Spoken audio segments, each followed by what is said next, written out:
কোন দেবতা পূজা হয়? ভোলে বাবা।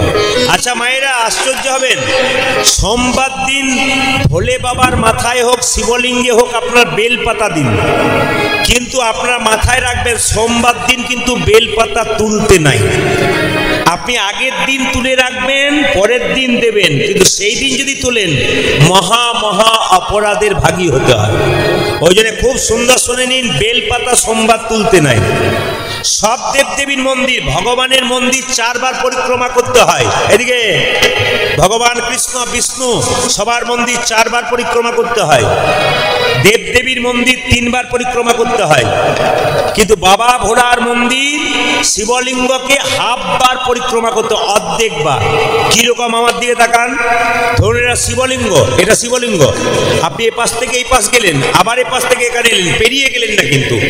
খুব মাথায় রাখুন, আমি বুঝিয়ে দিচ্ছি। এটা শিবলিঙ্গ ধরুন, তো আপনি এইখান থেকে এই পর্যন্ত এলেন, আবার এখান থেকে ঘুরে এইখানে এলেন, কিন্তু পেরিয়ে গেলেন না। যেদিকে জলটা পাস হচ্ছে আপনি সেদিকে পেরিয়ে গেলেন না, তাহলে কিন্তু পরিপূর্ণ হয়ে যায়। হাফ বার কিন্তু আপনাকে পরিক্রমা করতে হয়। শিবলিঙ্গে বাবা শিব বেলপাতা পেলে খুব খুশি হয়। আপনারা যারা বাচ্চার মা হয়েছেন তাদের জন্য বলবো, পরবর্তীতে যাদের বাড়িতে বাচ্চার মা হবে তাদের জন্য শুনে রাখুন, এখানে কীর্তন শুনতে এসছেন মানে কিছু শিক্ষা গ্রহণ করে যাবেন। শুধু কীর্তন শুনলেন, নাচলেন, গাইলেন, বাড়ি চলে গেলেন তা বললে হবে না।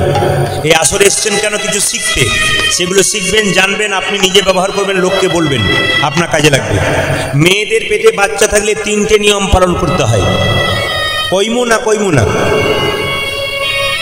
পরে আবার কইমু কইমু, আচ্ছা আচ্ছা, আমি না কইয়া যাইব না।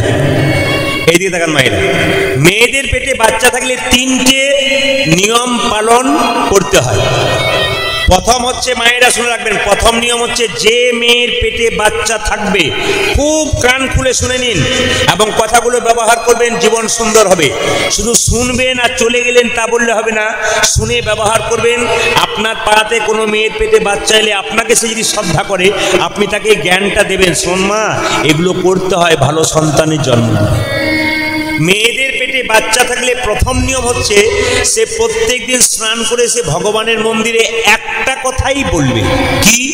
হে প্রভু, আমাকে ছেলে হোক আর মেয়ে হোক যেন কৃষ্ণ ভক্ত সন্তান দাও। এ কথা যদি কোনো মেয়ে প্রত্যেক দিন মন্দিরে বারবার বলে, 100% গ্যারান্টি ভগবান শুনবে এবং তার কৃষ্ণ ভক্ত সন্তান হবে। 2, যদি পারেন আপনারা শ্রীমদ্ ভাগবত গীতার 2-4 লাইন করে পড়বেন যাদের পেটে বাচ্চা আছে। যদি কেউ পড়তে না পারেন, গীতাটাকে মাথায় ঠেকাবেন, আপনার লাভ আছে।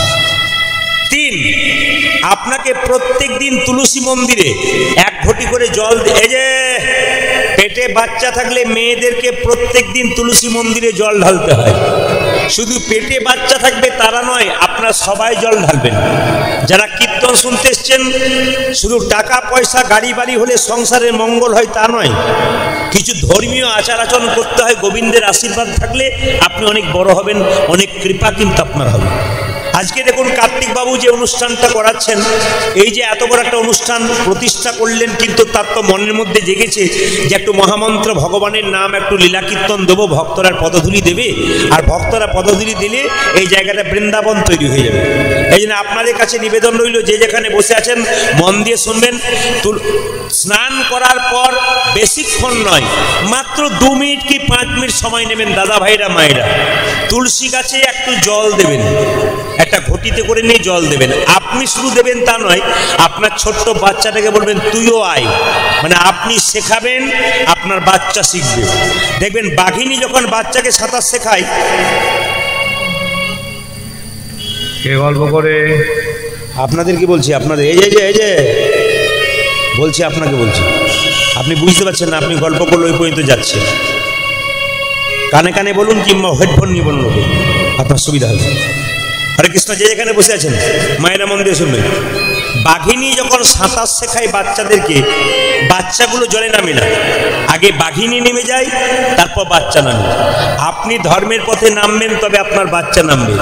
দাদা ভাইরা স্বামীরা আপনাদের তো নিজের কাজে কাজে যায়, টাকা রোজগার করার জন্য সারাদিন পরিশ্রম করে। আপনাদের কাজ কি? রান্না বান্না করা আর ভক্তি রাখা। এই জন্য তার প্রমাণ দিচ্ছেন শুধু এই হরিবাসরে নয়, কোকড়াঝাড়ে নয়, প্রত্যেকটি হরিবাসরে ছেলেদের চাইতে মেয়েদের সংখ্যা বেশি। কেন বলুন তো? ধর্মকর্ম পালনটা কিন্তু আপনারাই বেশি করেন, আর আপনারা ধর্মকর্ম পালন না করলে স্বামী কি করে কৃপা পাবে? এই জন্য মায়েরা আপনারা হচ্ছেন কি, স্বামী এবং স্ত্রীর মতো সম্পর্ক কি হচ্ছে না, স্বামী যত ধর্ম করবে স্ত্রী তার অর্ধেক পাবে, আর স্ত্রী যত ধর্ম করবে স্বামী তার অর্ধেকটা পাবে। এই জন্য আপনারা হলেন অর্ধাঙ্গিনী, আপনার অর্ধেকটা স্বামীর ভাগ পাবেন, স্বামীর দুঃখের অর্ধেকটা ভাব আপনার, স্বামীর সুখ হলে তার অর্ধেকটা ভাব আপনার থাকবে।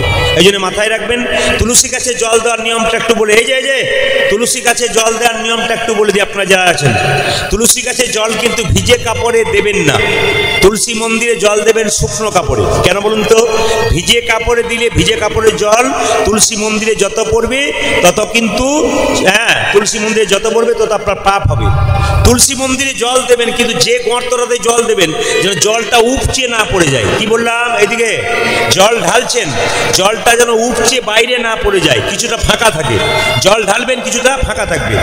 3 নম্বর শুনে রাখুন, তুলসী গাছে জল দেবেন, তুলসী গাছে জল দেবেন, কিন্তু মাথায় রাখবেন জল পশ্চিম দিকে মুখ করে দেবেন না। প্রশ্ন করবেন, পশ্চিম দিকে মুসলিম ভাইরা নামাজ পড়ে, ওদিকে আল্লাহ নেই?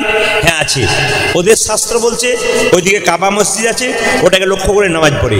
আর হিন্দুদের জন্য বললো সূর্যদেব পূর্ব দিকে উদয় হয়, তাই সূর্যকে পিছু করে হিন্দু কোনো ভালো কাজ করতে পাবে না। সূর্যকে পিছু করে কোনো ভালো কাজ করতে পারে না। মায়ের শ্রাদ্ধ, বাবার শ্রাদ্ধ, মেয়ের বিয়ে, দেবদেবীর পুজো, সূর্যকে পিছু করা যাবে না। কেন? সূর্য হচ্ছে প্রধান দেবতা। এইবার সবাই লক্ষ্য করুন, তুলসী পাতা তুলতে তুলতে পাতা বা গাছের ডাল যদি ভেঙে যায় তাহলে কৃষ্ণের অঙ্গে আঘাত করা হয়। প্রশ্ন করবেন, হতেই পারে, তুলতে তুলতে ভেঙে যেতেই পারে। তার এক কাজ করুন, হরে কৃষ্ণ মহামন্ত্র নাম করতে করতে তুলুন, হরে কৃষ্ণ কৃষ্ণ কৃষ্ণ হরে হরে, হরে রাম রাম রাম হরে হরে। এই মন্ত্র বলতে বলতে তুলবেন, আপনার লাভ আছে। তবে বলে রাখি, তুলসী মন্দির পরিক্রমা কবার করবেন? 4 বার। ডান দিক থেকে না বাঁ দিক থেকে? ডান দিক থেকে করবেন, বাঁ দিকে। তবে বলে রাখি, আপনাদের বাড়িতে পঞ্চতত্ত্বের ছবি আছে, পঞ্চতত্ত্বের ছবি আমি বুঝতে পারছেন তো? মহাপ্রভু, নিত্যানন্দ, অদ্বৈত, শিবাস, গদাধর। কাকে কাকে তুলসী পত্র দেবেন, কাকে কাকে দেবেন না, সবাইকে দেওয়ার নিয়ম নয়। রাধা কৃষ্ণ থাকলে রাধার পায়ে দেবেন, কৃষ্ণের হাতে দেবেন। কি বললাম? রাধা কৃষ্ণ থাকলে রাধার পায়ে তুলসী পত্র দেবেন, আর কৃষ্ণের হাতে দেবে। রাধার হাতে দেবেন আর কৃষ্ণের পায়ে দেবেন, কারণ রাধারানী কৃষ্ণের পায়ে তুলসী পত্র দিচ্ছে। নিত্যানন্দের চরণে দেবেন তুলসী পত্র, কেন? তিনি বলরাম। গৌরের চরণে দেবেন, মহাপ্রভুর চরণে তুলসী পত্র দেবেন, কেন বলুন তো? তিনি হচ্ছেন স্বয়ং কৃষ্ণ। আচ্ছা, অদ্বৈতের চরণে দেবেন, কেন? অদ্বৈত মহাবিষ্ণুর অবতার। আপনি আর কাকে দেবেন না? শ্রীবাসকে দেবেন না, গদাধরকে দেবেন না। শ্রীবাসকে দেবেন না, গদাধরকে দেবেন না। অনেকে বলে কি পালা গাইবেন, কি পালা গাইবেন। জীবনে তো পালা হয় না, নাটকের পালা হয়, যাত্রার পালা হয়, কীর্তনের পালা হয় না। যদি প্রকৃত ভক্ত কীর্তনিয়াকে জিজ্ঞেস করে না কি পালা হবে, কি জিজ্ঞেস করে? আজকে লীলা কি হবে। পালা তো আমাদের জীবনে দুটো, কি বলুন তো?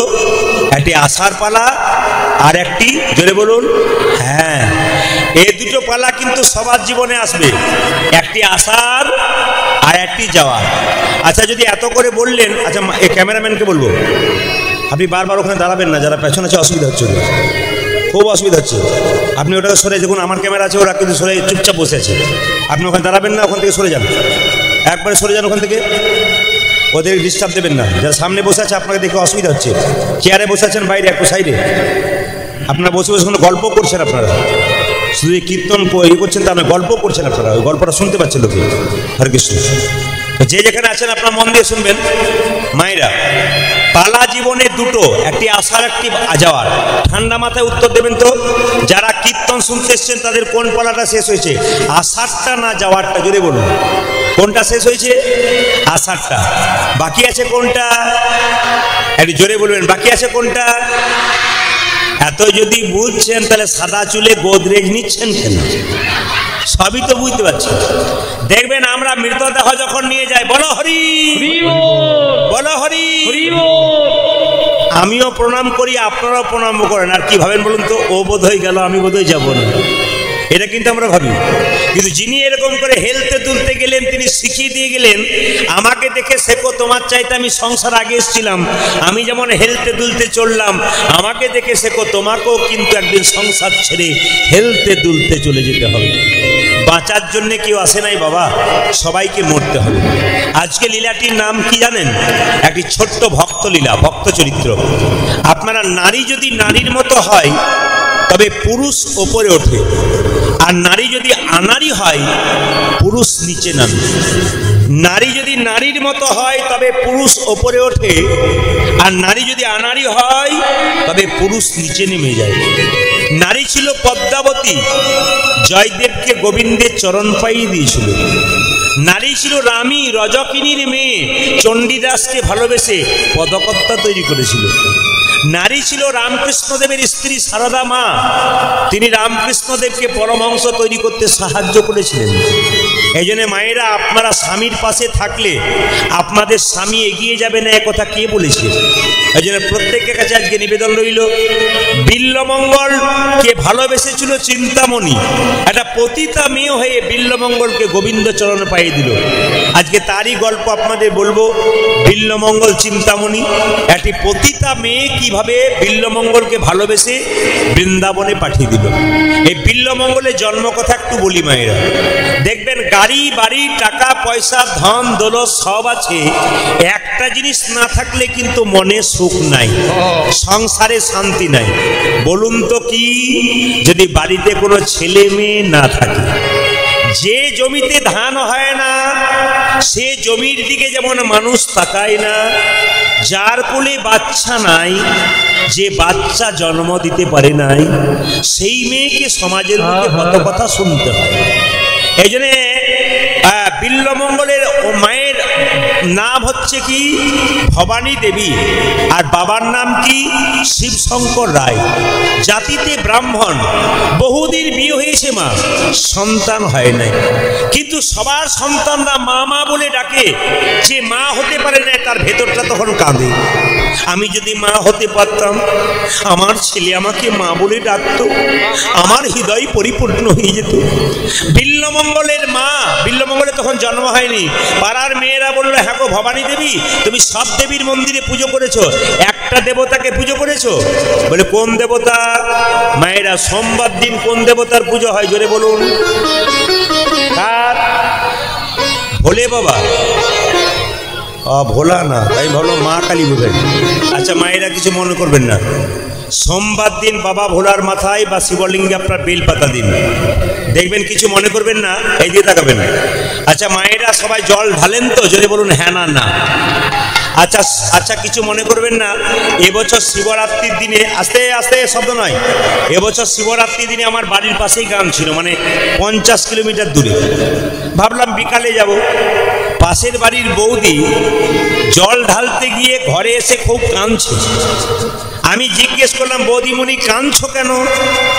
আর ভাই, কাকে দুঃখের কথা বলবো, তোমাকেই বলি। বলি কেন?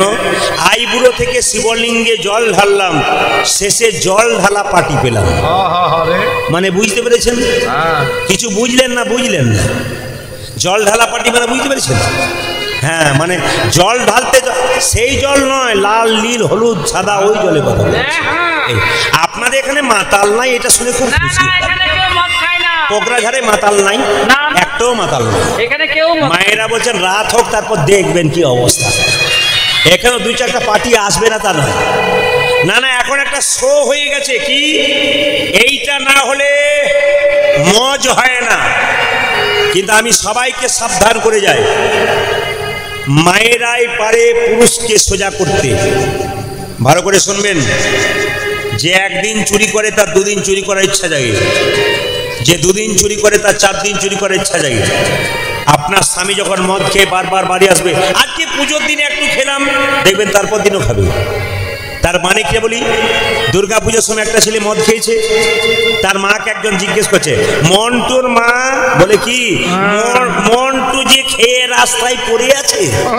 সঙ্গে সঙ্গে মন্টুর মা বলছে পুজো পার্বণের দিনে এক আধটু খাবে না, ভালো করেছে। এবার পুজো পেরিয়ে গেল, আবার মন্টু দেখছে নর্দমার সামনে পড়ে আছে। তখন সঙ্গে সঙ্গে মন্টুর মা কই মেয়েটা বলছে ও মন্টুর মা, বলে কি পুজো পেরিয়ে গেল আবার খেয়েছে, বেটা ছেলে এক একটু খাবে না। এবার মন্টু মদ খেতে খেতে আর পয়সা হাতে নাই, ওর মাকে পয়সা চাইতে গেছে, মা দেয় নাই, মায়ের গালে ঠাস করে এক চর।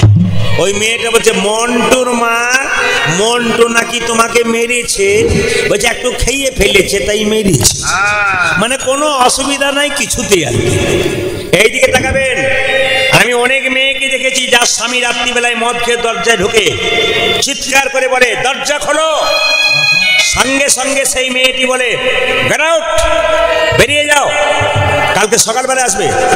কেন? যে ছেলেটাকে আমি জন্ম দিয়েছি তুমি মাতলামি করে বাড়ি আসবে, আমার ছেলে তোমাকে দেখে শিখবে। আমি ভালো সন্তানের মা হব না, আমি মাতাল সন্তানের মা হয়ে যাব। যেদিন মদ খেয়ে আসবে সেদিন বাড়ি ঢুকবে না। যদি শক্তি থাকে তাহলে আপনারা করতে পারেন, নইলে পুরুষকে থামাতে পারবেন না। মদ হচ্ছে কি জানেন? মহাপাপের জিনিস। জুয়া হচ্ছে কি বলুন তো? মহাপাপের জিনিস। এগুলো কলিযুগে এই পাপগুলোকে যারা গ্রহণ করবে তাদের সব শেষ হয়ে যাবে।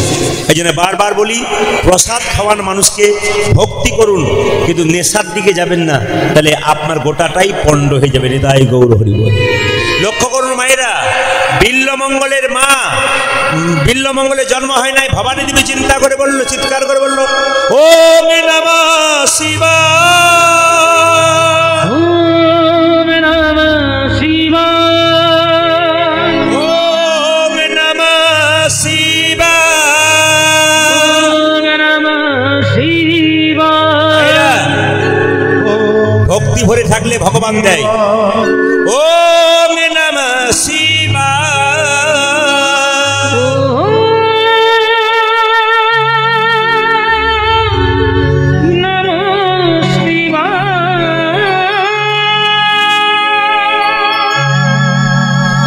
বিশ্বাস করবেন না, সোমবার দিন ছিল তো ভক্তি ছিল খুব ভালো। শিবলিঙ্গ থেকে 3টি বেলপাতা মায়ের আঁচলে পড়লো, সেদিন থেকে বিল্লমঙ্গলের মায়ের পেটে জন্ম নিল বিল্লমঙ্গল। আজ বেলপাতাটি আঁচলে নিয়েছিল, তার পেটে বাচ্চা এলো, 10 মাস 10 দিন পরে সে বাচ্চা ভূমিষ্ঠ হলো। নাম রাখলো কি? বাবাকে বেলপাতা দিলাম তাই ছেলে পেলাম, নাম রাখলাম বিল্লমঙ্গল ঠাকুর। একবার জোরে বলুন, কি নাম রাখলো? বিল্লমঙ্গল। কেন রাখলো মা? যেমন পূর্ণিমার দিনে কোনো মেয়ে জন্ম নিলে কি নাম রাখা হয়? পূর্ণিমা। লক্ষ্মী পুজোর দিনে বৃহস্পতিবার দিন লক্ষ্মী পুজো জন্ম নিল, নাম রাখলো কি? লক্ষ্মী। সূর্য পূজার দিনে ছেলে জন্ম নিলে তাকে সূর্য নাম রাখা হয়। ঠিক আছে, এরকম করে কিছু কিছু বিশেষ দিন আছে। আপনাদের কাছে নিবেদন রইল যে যেখানে বসে আছেন ছেলের নাম রাখা হলো বিল্লমঙ্গল। কিন্তু লক্ষ্য করুন, বাচ্চা জন্ম নেবার পর বিধি তার কপালে লিখে দেয় সুখ আছে না দুঃখ আছে। বিল্লমঙ্গলের কপালে লিখে দিল বিধি কি? ওরে বিল্ল, তোর যখন 5 বছর বয়স হবে তুই মা হারা হবি, তুই মা হারা হবি, তুই মা হারা হবি, তুই মা হারা হবি।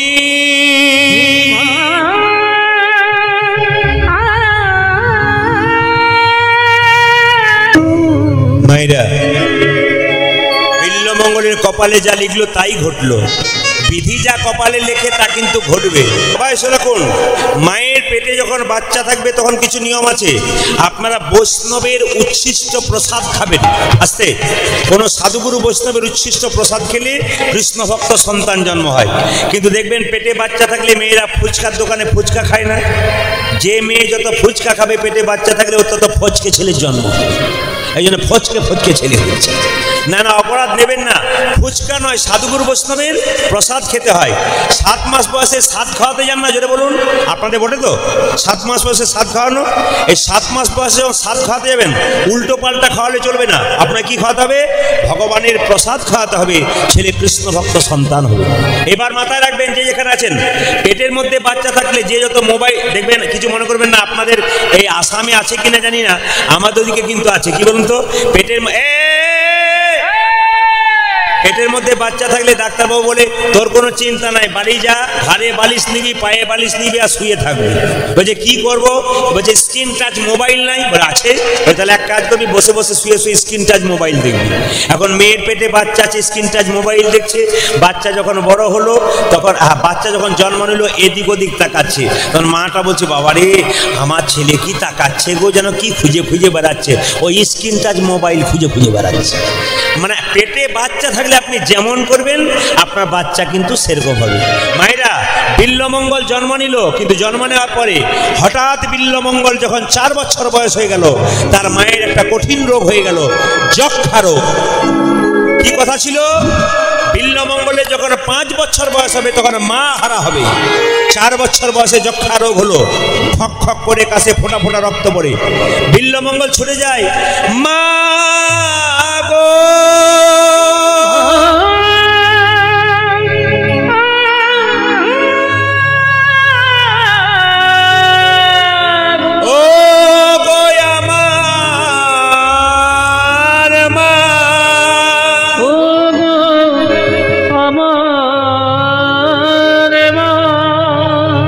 চমকে যাবেন, আপনারা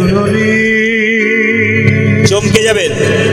বিল্লমঙ্গল মায়ের করে চাপতে চায়, সঙ্গে সঙ্গে তার মা বলে, দূর হয়ে যা হতচ্ছাড়া, এখান থেকে দূর হয়ে যা। বিল্লমঙ্গল বলে, মা তুমি আমায় তাড়িয়ে দিচ্ছ?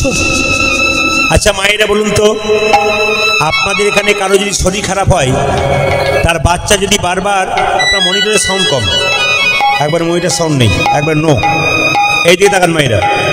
আপনার বাচ্চা, আপনার যদি শরীর খারাপ হয়, আপনার বাচ্চা আপনার কোলে চাপতে যায়, আপনি বাচ্চাকে কোলে নেবেন কি না? জোরে বলুন। হারান, আপনি নেবেন। কিন্তু বিল্লমঙ্গল যখন ছুটে যাচ্ছে, সঙ্গে সঙ্গে বিল্লমঙ্গলের মা বলছে, দূর হয়ে যা হতচ্ছাড়া, তুই আমার কোলে চাপবি না, দূর হয়ে যা। তাহলে আপনারা প্রশ্ন করবেন, বিল্লমঙ্গলের মা কি বিল্লমঙ্গলকে ভালোবাসে না? ভালোবাসে, আপনাদের মতোই ভালোবাসে, কিন্তু তাড়িয়ে দিচ্ছে কেন?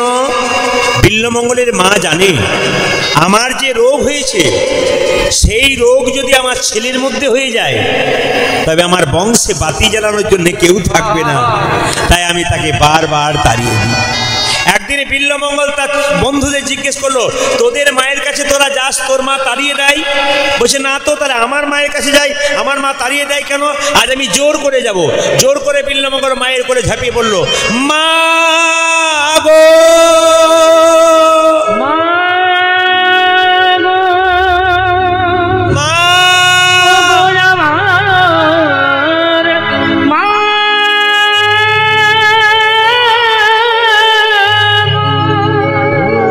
এইদিকে এক ফোঁটা রক্ত বিল্লমঙ্গলের হাতে পড়ল। বিল্লমঙ্গল জিজ্ঞেস করলো, মা ওটা কি? মা বলল, ওটা পরপারে যাবার নিমন্ত্রণ পত্র, আমি আর বেশি দিন বাঁচবো না বাবা। তুমি কোথায় যাবে মা? মা বলল, খোকা আমি এমন এক দেশে চলে যাব, আমায় কেউ খুঁজে পাবে না। বিল্লমঙ্গল বলল, তাহলে তোমার সঙ্গে আমিও যাব। মা বলল, চুপ কর হতভাগা, তুই কেন যাবি? আমি যাব, তুই কেন যাবি বাবা? তুই থাক, আমি চলে যাই। ছোট্ট বিল্লমঙ্গল বুঝতে পারে না, রাস্তায় খেলা করছে। একজন বলল, বিল্ল তোরে মায়ার না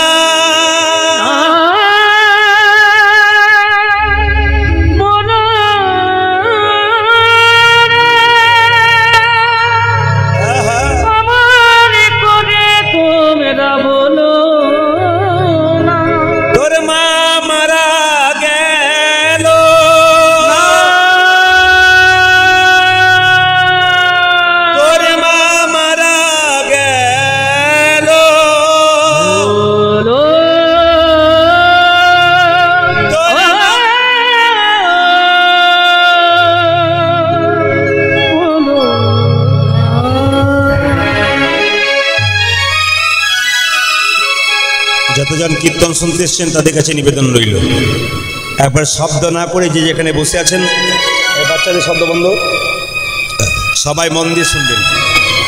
বিল্লমঙ্গলের মা মরে গেল, কিন্তু মায়েরা জেনে নিন, এই পৃথিবীতে দুজন আপন আছে, তারা হলো মা বাবা। যতই দেবদেবীকে ভজন করুন না কেন, কিচ্ছু হবে না যদি মা বাবার সেবা আপনি না করতে পারেন। আপনি কৃষ্ণ কৃষ্ণ বলে কাঁদছেন, কিন্তু মা বাবা সেবা করলেন না। এমন কৃষ্ণ বলে কাঁদার আপনার দরকার নাই, কৃষ্ণ আপনার কান্না শুনবে না। কৃষ্ণ তার প্রিয় বন্ধু সুদামাকে বলেছে, সুদামা, এই জগতে 3 রকমের গুরু আছে। প্রথম গুরু বাবা মা, যার থেকে জন্ম পেলি, সে যদি কেঁদে বেড়ায় খাবার জন্যে, তো কৃষ্ণ কোনোদিন জীবনে পাবে। যারা কীর্তন শুনতে এসছেন তাদের কাছে নিবেদন রইল। এমন অনেকে আছেন যারা নিজে ভালো খায়, মা বাবাকে দেয় না। এমন অনেকে আছে নিজে ভালো ভালো কাপড় পরে, মা বাবাকে দেয় না। এমন অনেকে আছে নিজে ভালো ভালো জায়গায় বেড়াতে যায়, মা বাবাকে নিয়ে যায় না। এমন অনেকে আছে ঘরের ভেতর আড়ালে নিজে খেয়ে নিচ্ছে, মা বাবা দাঁড়িয়ে দাঁড়িয়ে দেখছে, একটু দিচ্ছে না। আমি তাদের কাছে নিবেদন রাখবো, যদি আপনি এরকম করছেন, তৈরি থাকুন। আপনার যে ছেলেটা বড় হচ্ছে, সে কিন্তু আপনাকে ওরকম করে কাঁদাতে কাঁদাতে ঘর থেকে বের করবে। সেদিন আপনি বুঝবেন যে আপনি কি খারাপ কাজ করেছেন। ঠকতে হবে আপনাকে। আপনি কি ভাবছেন একজন ভগবান বলে একজন আছে, বিচার কিন্তু তার আছে, বিচার কিন্তু সে করবে।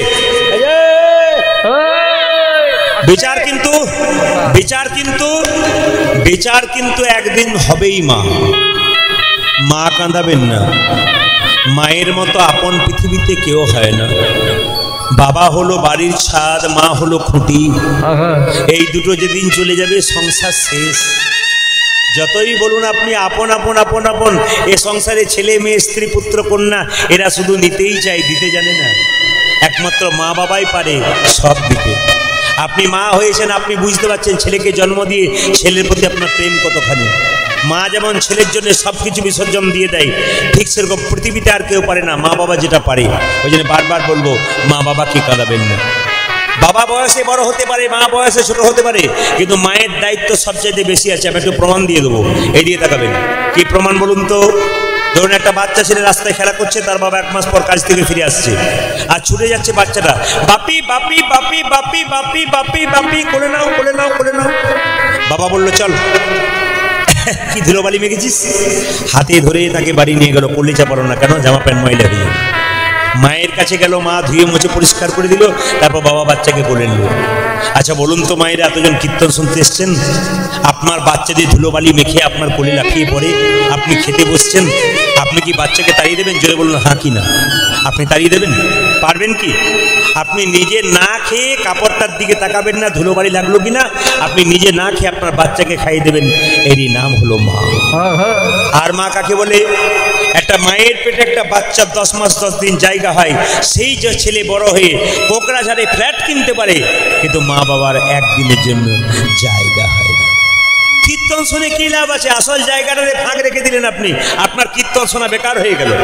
আপনি হাত তুলে লাভ কি? আপনি হরিনাম করে লাভ কি আপনার, যদি আসল জায়গাটা আপনি ফাঁকি রেখে দিলেন? মায়েরা জেনে রাখবেন, মা কেমন জিনিস। মেয়েরা দেখবেন বাপের বাড়ি যায় না, কখন থেকে বলুন তো? যখন থেকে তার মা বাবা মারা যায়। আর বাপের বাড়ির প্রতি টান থাকে না, যাই ঠিক কথা, সে মন নিয়ে যায় না। কিন্তু দেখবেন যখন মা বাবা বেঁচে থাকে, তখন মা তাকে কোলে টেনে নেয়।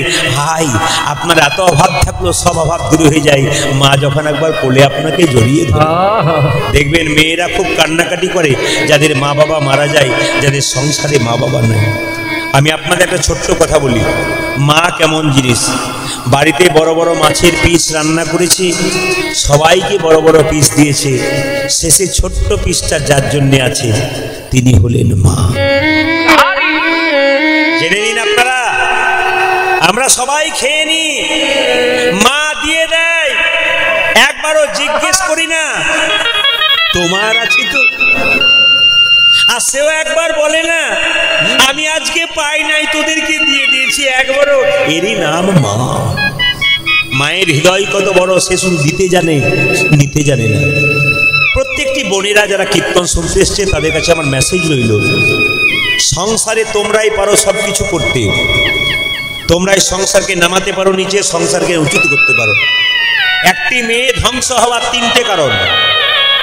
সংসারে বিবাহের পর একটা সংসার ধ্বংস হয়, একটা মেয়ে ধ্বংস হয়, একটা মেয়ের চরিত্র নষ্ট হয়, 3টে কারণে। বলবো না, বাদ দিয়ে দেবো, বলে দিই। যে মেয়ে বিয়ের পর স্বামীর সঙ্গে মুখে মুখে তর্ক করে, যে মেয়ে বিয়ের পর থেকে স্বামীর সঙ্গে মুখে মুখে তর্ক করে, জানবেন তার ধ্বংস হবে, তার সংসার সুন্দর হবে না। দ্বিতীয়, যে মেয়ে স্বামীর সঙ্গে গেলে জেদ করে বসে থাকে, প্রত্যেকটি কথায় কথায় কাজে কাজে জেদ করে, তার সংসারে সুখ নাই, তার সংসারে উন্নতি নাই, তার সংসার বাড়বে না, ওইখানটাতে নেমে যাবে। আর যে মেয়ে তার বাপের বাড়ির কুপরামর্শে নিজের সংসার চালায়, নিজের মার দিদির কুপরামর্শে যারা সংসার চালায়, তাদের সংসার চিরকালের জন্য ধ্বংস হবে। আমি আপনাদের বলে যাই, যে সংসারটা আপনারা পেয়েছেন ওটা আপনার বাবার নয়, মায়ের নয়, ওটা আপনার দিদির নয়, ওটা আপনার সংসার। আপনি ভালো বুঝবেন, আপনার কর্তব্য ওদের প্রতিও আছে, এদের প্রতি আছে, এই নয় আপনি ওখান থেকে এসে এই সংসারটাকে ভেঙে দিয়ে আপনাকে নরকে পৌঁছে দিচ্ছে, আপনি বুঝতে পারছেন না। নারী নারীর মতো হন, সংসারকে সুন্দর করুন, হিন্দু সনাতন ধর্ম গঠন করুন। পুরুষ মানুষ সারাদিন পরিশ্রম করে রাত্রিবেলায় টাকা রোজগার করে বাড়ি ঢোকে, যদি স্ত্রীর কাছ থেকে একটু সম্মান না পায়, যদি স্ত্রীর কাছে একটু শান্তি না পায়, যদি স্ত্রীর মুখের ভাষা না পায়, তবে তার কাছে খাবার মনে হবে না, খাবারটা বিষ মনে হবে। ওই জন্য মায়েদের কাছে বারবার নিবেদন রইল, সংসার সুখের হয় ও রমণীর গুণে, আপনাদের গুণেই কিন্তু সংসার সুখের হয়।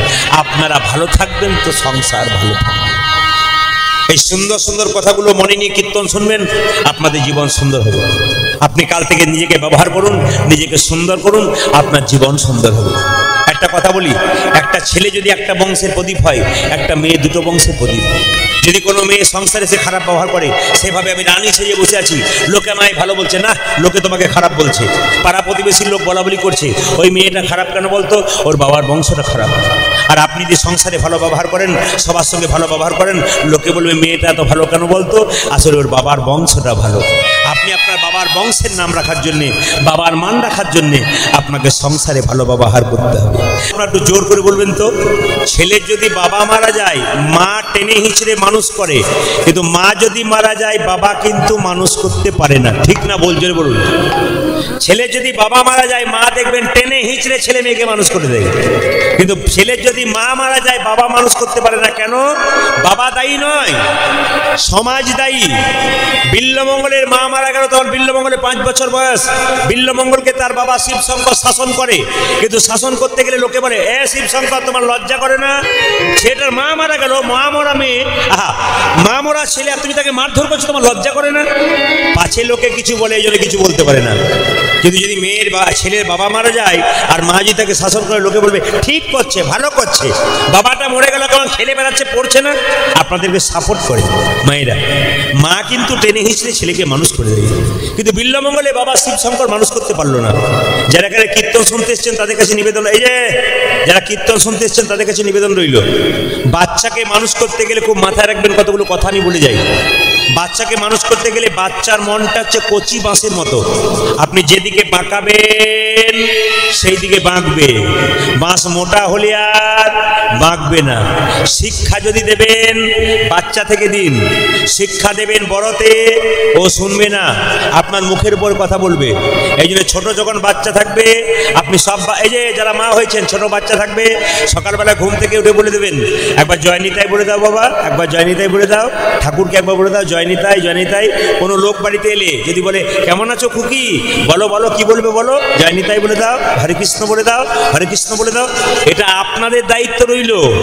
দেখবেন বাচ্চা আস্তে আস্তে হরে কৃষ্ণ বলতে শিখবে, জয় নিতাই বলতে শিখবে। আপনার মনে গর্ব হবে, আমার যেমন তেমন ছেলে নয়, আমার কৃষ্ণ ভক্ত সন্তানের মা হতে পেরেছি। এই দিকে তাকাবেন মায়েরা।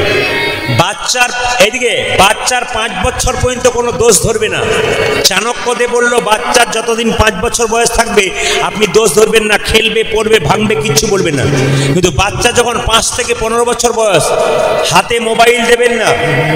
যে বাচ্চাকে আপনি 5 থেকে 15 বছরে হাতে মোবাইল দিয়েছেন, ও বাচ্চা শেষ হয়ে গেল, ও বাচ্চার উপর আপনি কিছু আশা করবেন না, ওর মাথাটা আপনি খেয়ে নিলেন।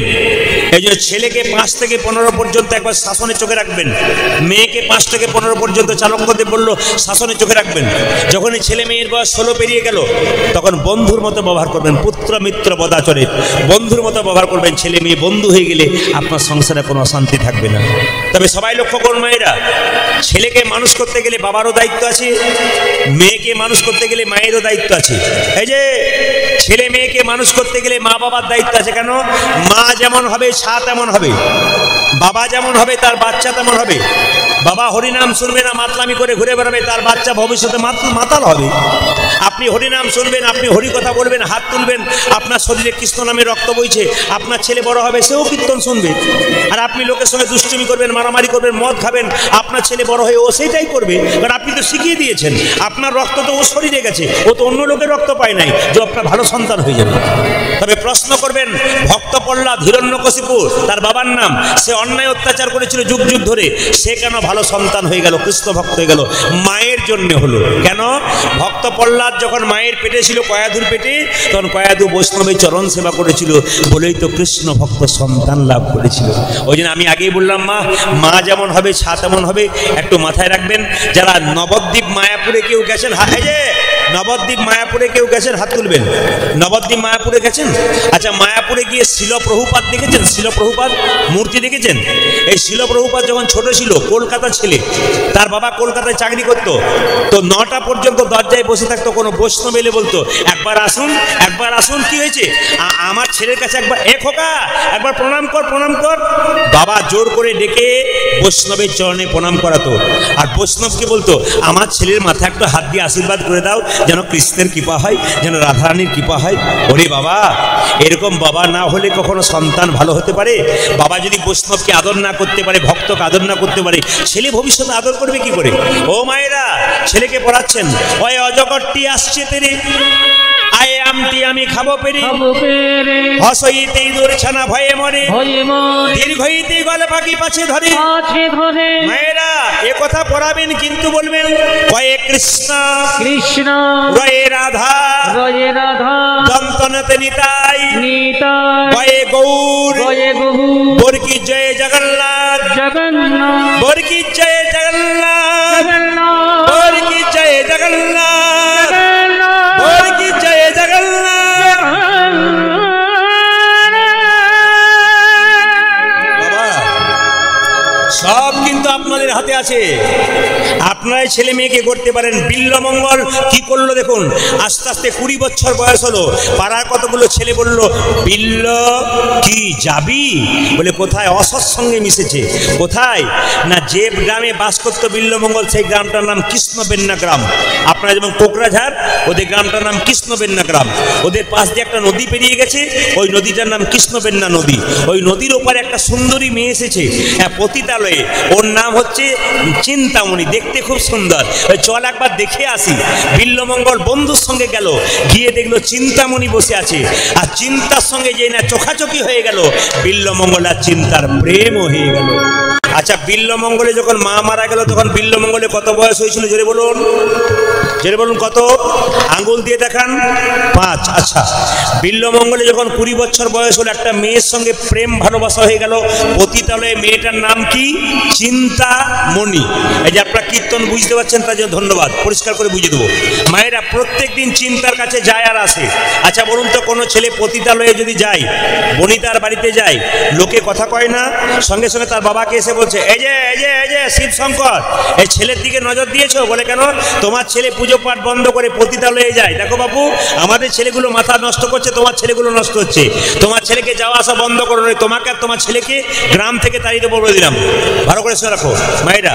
শিব শঙ্কর কি করলো দেখুন, এইদিকে ছেলেকে বোঝাচ্ছে, খোকা তুই ব্রাহ্মণের ছেলে, গায়ত্রী মন্ত্র জপ কর, ভগবানের নাম কর, গায়ত্রী মন্ত্র জপ কর, ভগবানের নাম কর, কিন্তু বাবা পতিতালয়ে যাস না। ও মায়েরা, কিছু মনে করবেন না, পতিতালয়ে যাওয়া ছাড়লো না। কিছুদিন পরে তার বাবা মারা গেল। এইদিকে তাকাবেন, ব্রাহ্মণদের কেউ মারা গেলে কদিনে কাজ হয় আপনাদের দিকে? জোরে বলুন, ব্রাহ্মণদের কেউ মারা গেলে কদিনে কাজ হয়? শ্রাদ্ধের কাজ কদিনে হয়? একটু আঙুল দিয়ে দেখান, কদিনে হয়? 1 দিনে, 11 দিনে, 10 দিনে? হ্যাঁ, 10 দিনে হয়। কিন্তু অ্যাকচুয়ালি ব্রাহ্মণদের কেউ মারা গেলে তাদের কাজ হয় 10 দিনে।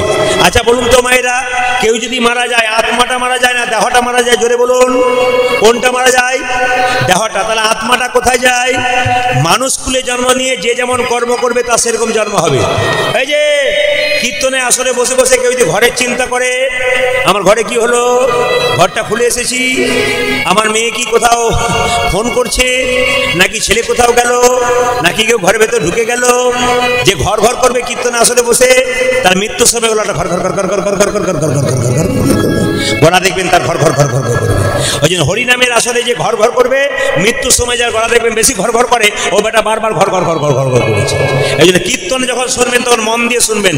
ভগবান বললো তুমি কটা জিনিস দেবে, আপেল কলা লেবু কি দিলে আমি দেখলাম না, মন মানা ভাবা, তোমার মনটা আমাকে দিলে কিনা আমি সেইটাই দেখলাম।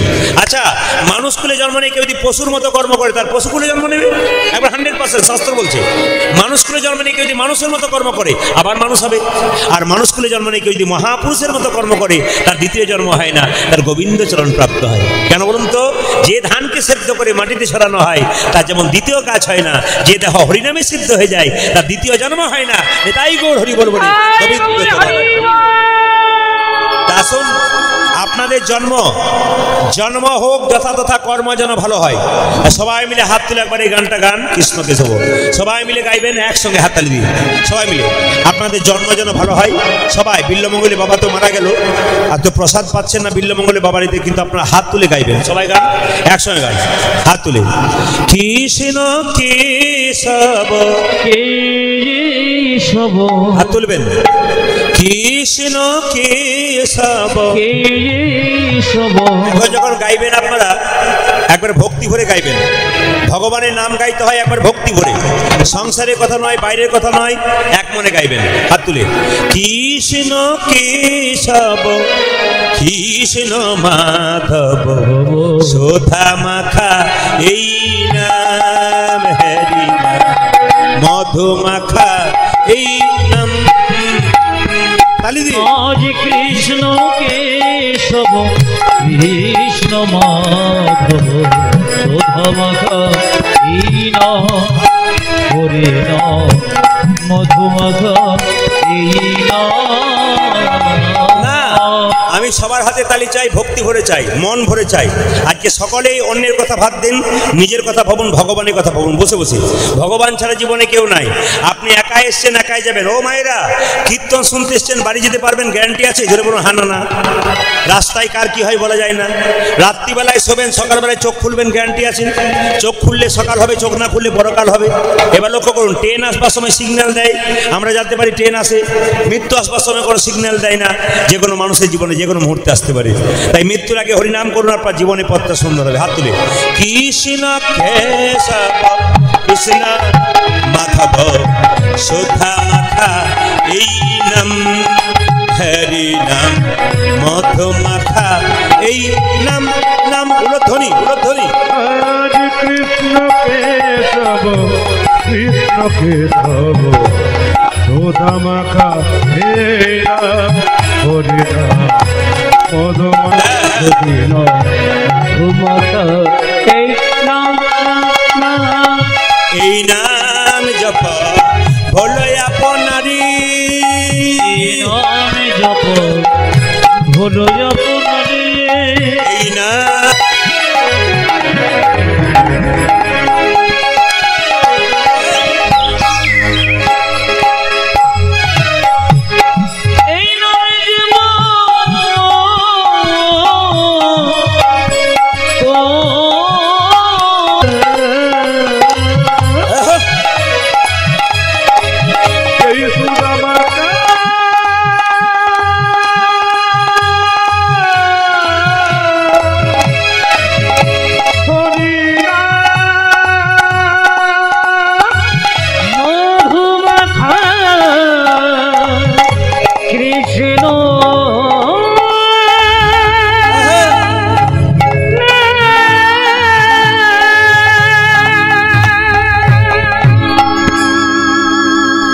রাধা রানী কি, জোরে হবে, শ্যাম সুন্দর কি, মদন মোহন কি, আনন্দে বলবেন। হরিবাসর কি, সাধুগুরু বৈষ্ণব কি, ঠান্ডা লাগছে কি? মাঝে মাঝে পরীক্ষা হয়ে গেল, প্রকত ডুবে গেছে। একবার জোরে বল, রাধা রানী কি, শ্যাম সুন্দর কি। মায়েরা, তাহলে বিল্লমঙ্গলে বাবা যখন মারা গেল, বিল্লমঙ্গলে 20 বছর বয়স। আমি মাঝে জিজ্ঞেস করবো, 20 বছর বয়সে বিল্লমঙ্গলে বাবা যখন মারা গেল, বাবার সাধ্য কাজ হবে তার আগে প্রত্যেক দিন বিল্লমঙ্গল চিন্তার কাছে যায়। কিন্তু একদিন চিন্তামণি চিৎকার করে বলো, ঠাকুর তোমার লজ্জা করে না? বলে কেন? তোমার বাবা মরে গেছে আর তুমি অসুস্থ অবস্থা আমার কাছে আসছো, লোকে বলবে কি আমার নামে কলঙ্ক দেবে, যাও তুমি পালিয়ে যাও। ঠাকুর বলে উঠলো চিন্তা, ছোটবেলায় আমার বাবা মারা গেছে, এই মা মারা গেছে, এখন আমার বাবা মারা গেল, আমার আপন বলতে কেউ নাই, তোমাকে ছাড়া আমি বাঁচতে পারবো না, তোমাকে এক মুহূর্ত না দেখে থাকতে পারি না। ঠাকুর এই আজকে এলে ভালো করলে, কিন্তু কালকে তোমার বাবার শ্রাদ্ধের দিন, কাল যদি তুমি এসেছো আমি বিষ খেয়ে আত্মহত্যা করব। বিল্লমঙ্গল চিন্তার হাত দুটো ধরে বললো চিন্তা, তুমি যদি মরে যাও আমার আপন বলতে কেউ নাই, তুমি যা করবে করবে, বিষ খেয়ে মরো না, আমার জীবনে আপন বলতে আর কেউ নাই, তুমি বিষ খেয়ে মরো না। চিন্তামণির হাত ধরে বিল্লমঙ্গল বলল তুমি চিন্তামণি প্রেমের রমণী, তুমি চিন্তামণি প্রেমের রমণী, তুমি চিন্তামণি প্রেমের রমণী, তোমার ভজন তুমি বেদ মাতা গায়ত্রী, ভজন রমণী ভজন তুমি বেদ মাতা গায়ত্রী, তুমি ছাড়াই কেউ নাই আমার, তুমি ছাড়াই আমার কেউ নাই, তুমি ছাড়াই আমার কেউ নাই, তুমি ছাড়াই কেউ নাই আমার, তুমি আমার পিতৃমাতৃ, তুমি ছাড়াই আর কেউ নাই আমার, তুমি আমার পিতৃমাতৃ, তুমি ছাড়াই আর কেউ নাই, তুমি ছাড়াই আর কেউ নাই, তুমি ছাড়াই আর কেউ নাই, তুমি ছাড়াই আর কেউ নাই, তুমি বেদ মাতা গায়ত্রী। বিল্লমঙ্গলকে চিন্তা বলল সত্যি যদি তুমি আমায় ভালোবাসো আমার মাথায় হাত রেখে কথা দাও আগামীকাল তোমার বাবার শ্রাদ্ধের দিন তুমি আসবে না। দেখুন মেয়েটা কেমন প্রতিজ্ঞা, যা করলে করলে আমি তোমায় কিছু বললাম না, কালকে তোমার বাবার শ্রাদ্ধের দিন, কাল যদি তুমি আমার কাছে এসছো আমার মাথায় হাত দিয়ে দাও তুমি কালকে আসবে না। চিন্তামণিকে বিল্লমঙ্গল বলল আমি একদিন এক মুহূর্ত তোমাকে না দেখলে থাকতে পারি না, আমি তোমায় না দেখে থাকবো কি করে, না না আমি তোমায় না দেখে থাকতে পারবো না, তবে তোমায় কথা দিলাম আমি চেষ্টা করবো না আসার। বিল্লমঙ্গল চলে গেল। মা সবাই লক্ষ্য করুন, আজকে বাবার বিল্লমঙ্গলে বাবার শ্রাদ্ধের দিন, আমার দিকে তাকাবেন, শ্রাদ্ধের সময় ব্রাহ্মণ ঠাকুর এখানে জল দিচ্ছে। আচ্ছা মায়েরা বলুন তো এইখানে হাতে জল নিয়ে আচমন করি কেন? সবাই তো পুজো পাঠ করেন, আচমন করার সময় এখানে জল নেন না? জোরে বলুন হা না না, জোরে বলুন। আচমন করার সময় শ্রী বিষ্ণু করে জল নেন না? আপনাদের ব্রাহ্মণ করায় না? এখানে হাতে জলটা নেন কেন? শাস্ত্র কি বলছে দেখুন, পরাগ্যে বসতে লক্ষ্মী, এখানে কি আছে? এখানে কি আছে? মা লক্ষ্মী। করমূলে তু সরস্বতী, এখানে কি আছে? মা সরস্বতী। করমধ্যে গোবিন্দম, এখানে ভগবান কৃষ্ণ আছেন। তাই সকালবেলায় যে কর দর্শন করতে পারে তার কৃষ্ণ দর্শন হয়ে যায়। দাদা ভাইরা যারা কীর্তন শুনতে এসছেন তাদের বলে রাখি, যাদের সময় নাই কীর্তন করবার, ভগবান ভজনা করবার, তাই একটা নিয়ম বলে দিয়ে এই নিয়মগুলো করবেন, আপনার জীবনে লাভ আছে।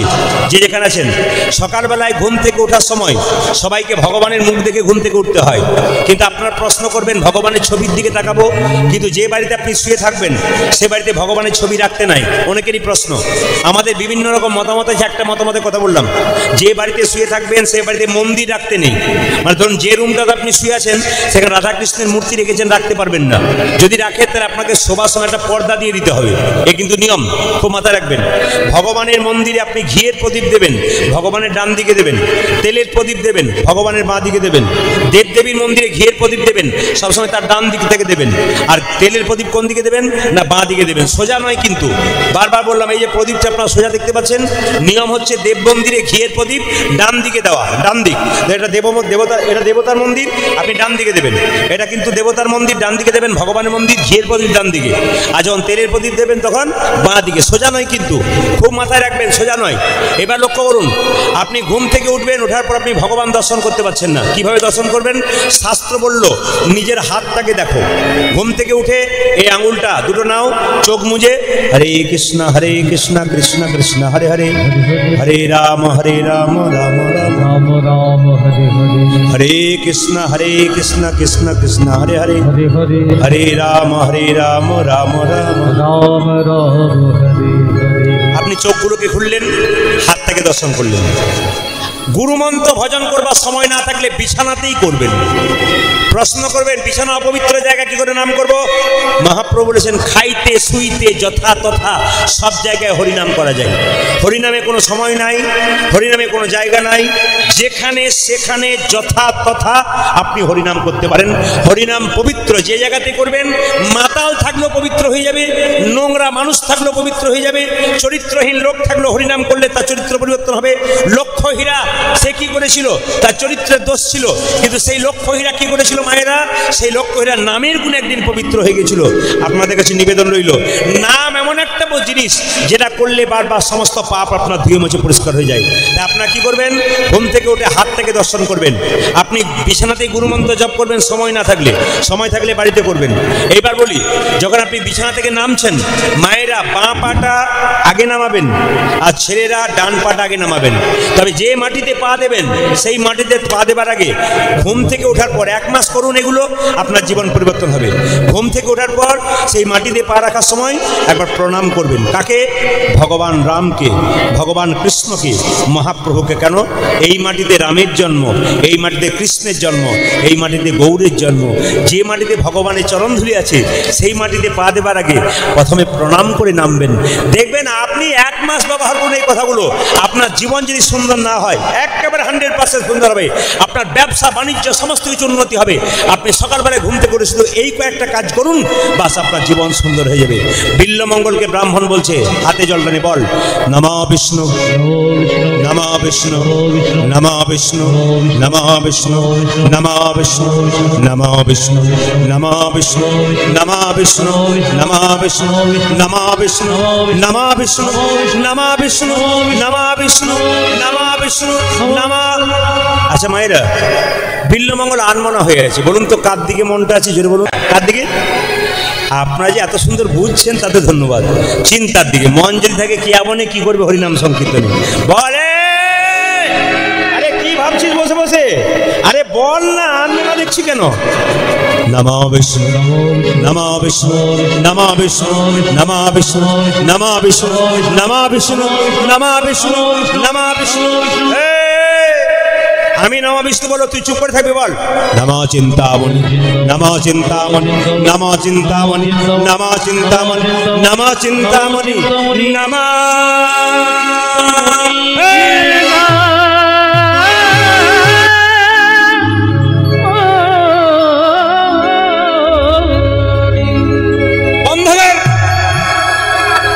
পতিতা মেয়ের নাম বন্ধ কর, রইল তোর বাপের সাথে আমি চললাম ফিরি। বিল্লমঙ্গলকে রেখে ব্রাহ্মণ চলে গেল মায়েরা। আচ্ছা বলুন তো আপনারা, উপবাস করলে শরীর ক্লান্ত হয়ে যায় না শরীরে খুব ফুর্তি থাকে? কোনটা? জোরে বলুন। উপবাস করলে শরীর ক্লান্ত হয় না ফুর্তি থাকে? জোরে বলুন। উপবাস করলে শরীর একটু ক্লান্ত হয়ে যায়। বিল্লমঙ্গল সারাদিন কিছু খাই নাই, রাত্রি 12টা বাজছে, মনে মনে ভাবলো চিন্তা, আজকে বাবা শ্রাদ্ধ সারাচ্ছিলাম, তোমার কাছে যাওয়াই হয় নাই, সারাদিন আমি তোমার কাছে যাব কি করে? হঠাৎ দেখলো প্রচন্ড বৃষ্টি, বজ্রপাত। কিন্তু কৃষ্ণবেন্না গ্রাম পেরোতে গেলে, ওই পতিতা মেয়ের কাছে যেতে গেলে নদী পেরোতে হয়। নদীটার নাম কৃষ্ণবেন্না নদী। নদীর পাড়ে গিয়ে দেখলো মাঝি নাই, নৌকা নাই। চিৎকার করে বলো চিন্তা, আমি যে তোমায় এত ভালোবাসি, আকাশে প্রচন্ড বজ্রপাত, আকাশে বৃষ্টি, আমি কেমন করে যাব? মাঝি ভাই, নৌকা বাঁধা আছে কিন্তু মাঝি নাই। বিল্লমঙ্গল মনে মনে ভাবলো, দেহটাকে নৌকা করেই জলে ঝাঁপ দিয়ে দেবো। চিন্তা, তুমি আমার জন্য একটা কাঠ পাঠিয়ে দিতে পারতে, সেটাও পাঠালে না। তবে আমি পৃথিবীতে প্রমাণ দেবো তোমাকে কত ভালোবাসি। আজ আমি জলে ঝাঁপ দিয়ে দেবো। চিৎকার করে বলছে, পার কর হে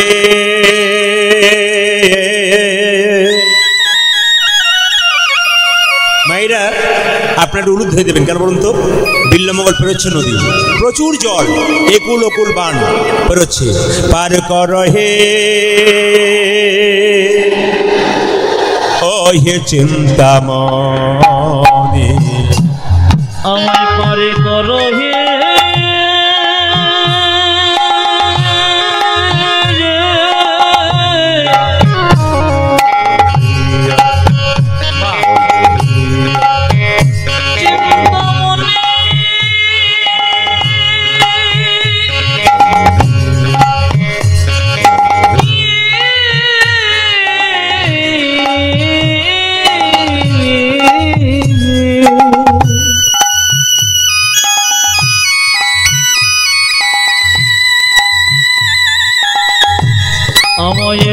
পার করো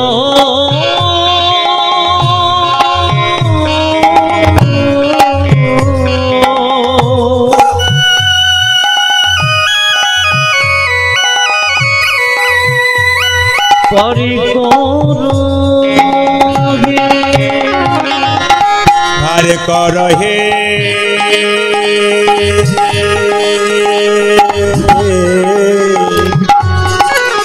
ওহে চিন্তামণি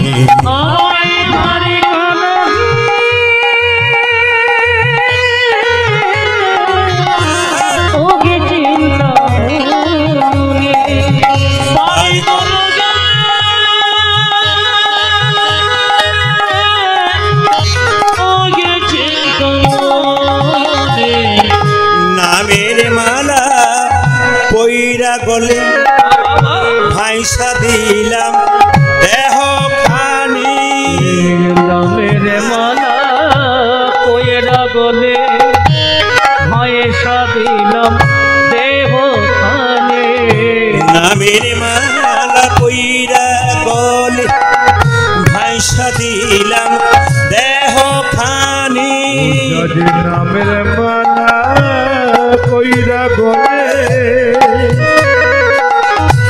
পয়সা দিল দেব কালে পার কর হে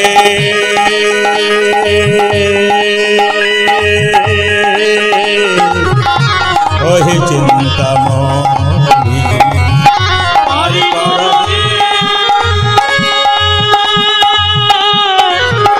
ওগে চিন্তামণি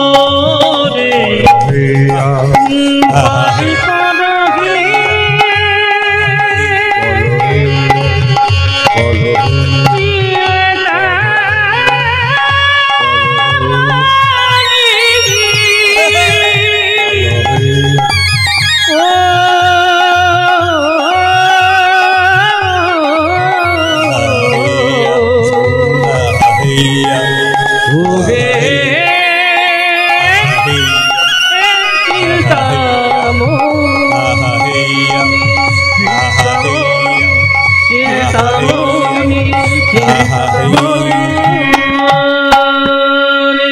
মাছ জলে হাবুডুবু কাচ্ছে বিল্লমঙ্গল মনে মনে চিন্তার প্রতি রাগ হচ্ছে একটা কাঠ ভাসিয়ে দিতে পারতে ওটাকে ও মা যখন এ কথা ভাবছে তখন দেখছে একটা কালো কাঠ ভেসে আসছে মনে মনে ভাবলো চিন্তা তুমি কাঠটা পাঠিয়ে দিয়েছো অন্ধকারে বুঝতে পারছি না কাঠই বটে বোধ হয় এটাকে ধরে আমি তোমার কাছে চলে যাব কিভাবে যাচ্ছে দেখুন প্রেমা বেগে লইয়া ডুবাই জল বেগে প্রেমা বেগে লইয়া ডুবাই জল বেগে প্রেমা বেগে লইয়া ডুবাই জল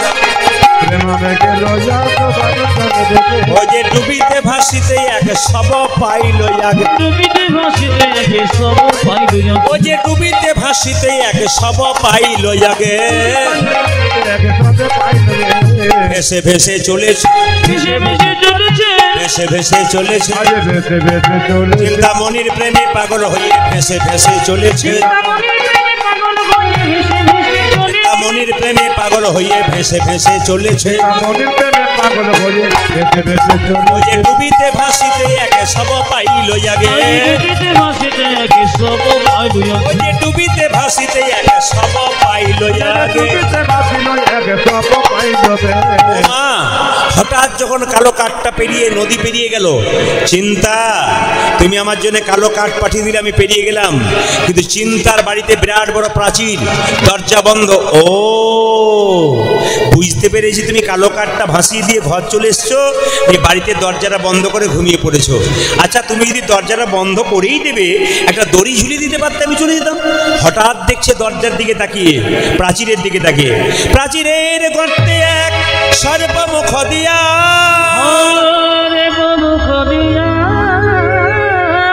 লঙ্ঘিত হইয়া আছে লেজ ঝুলিয়া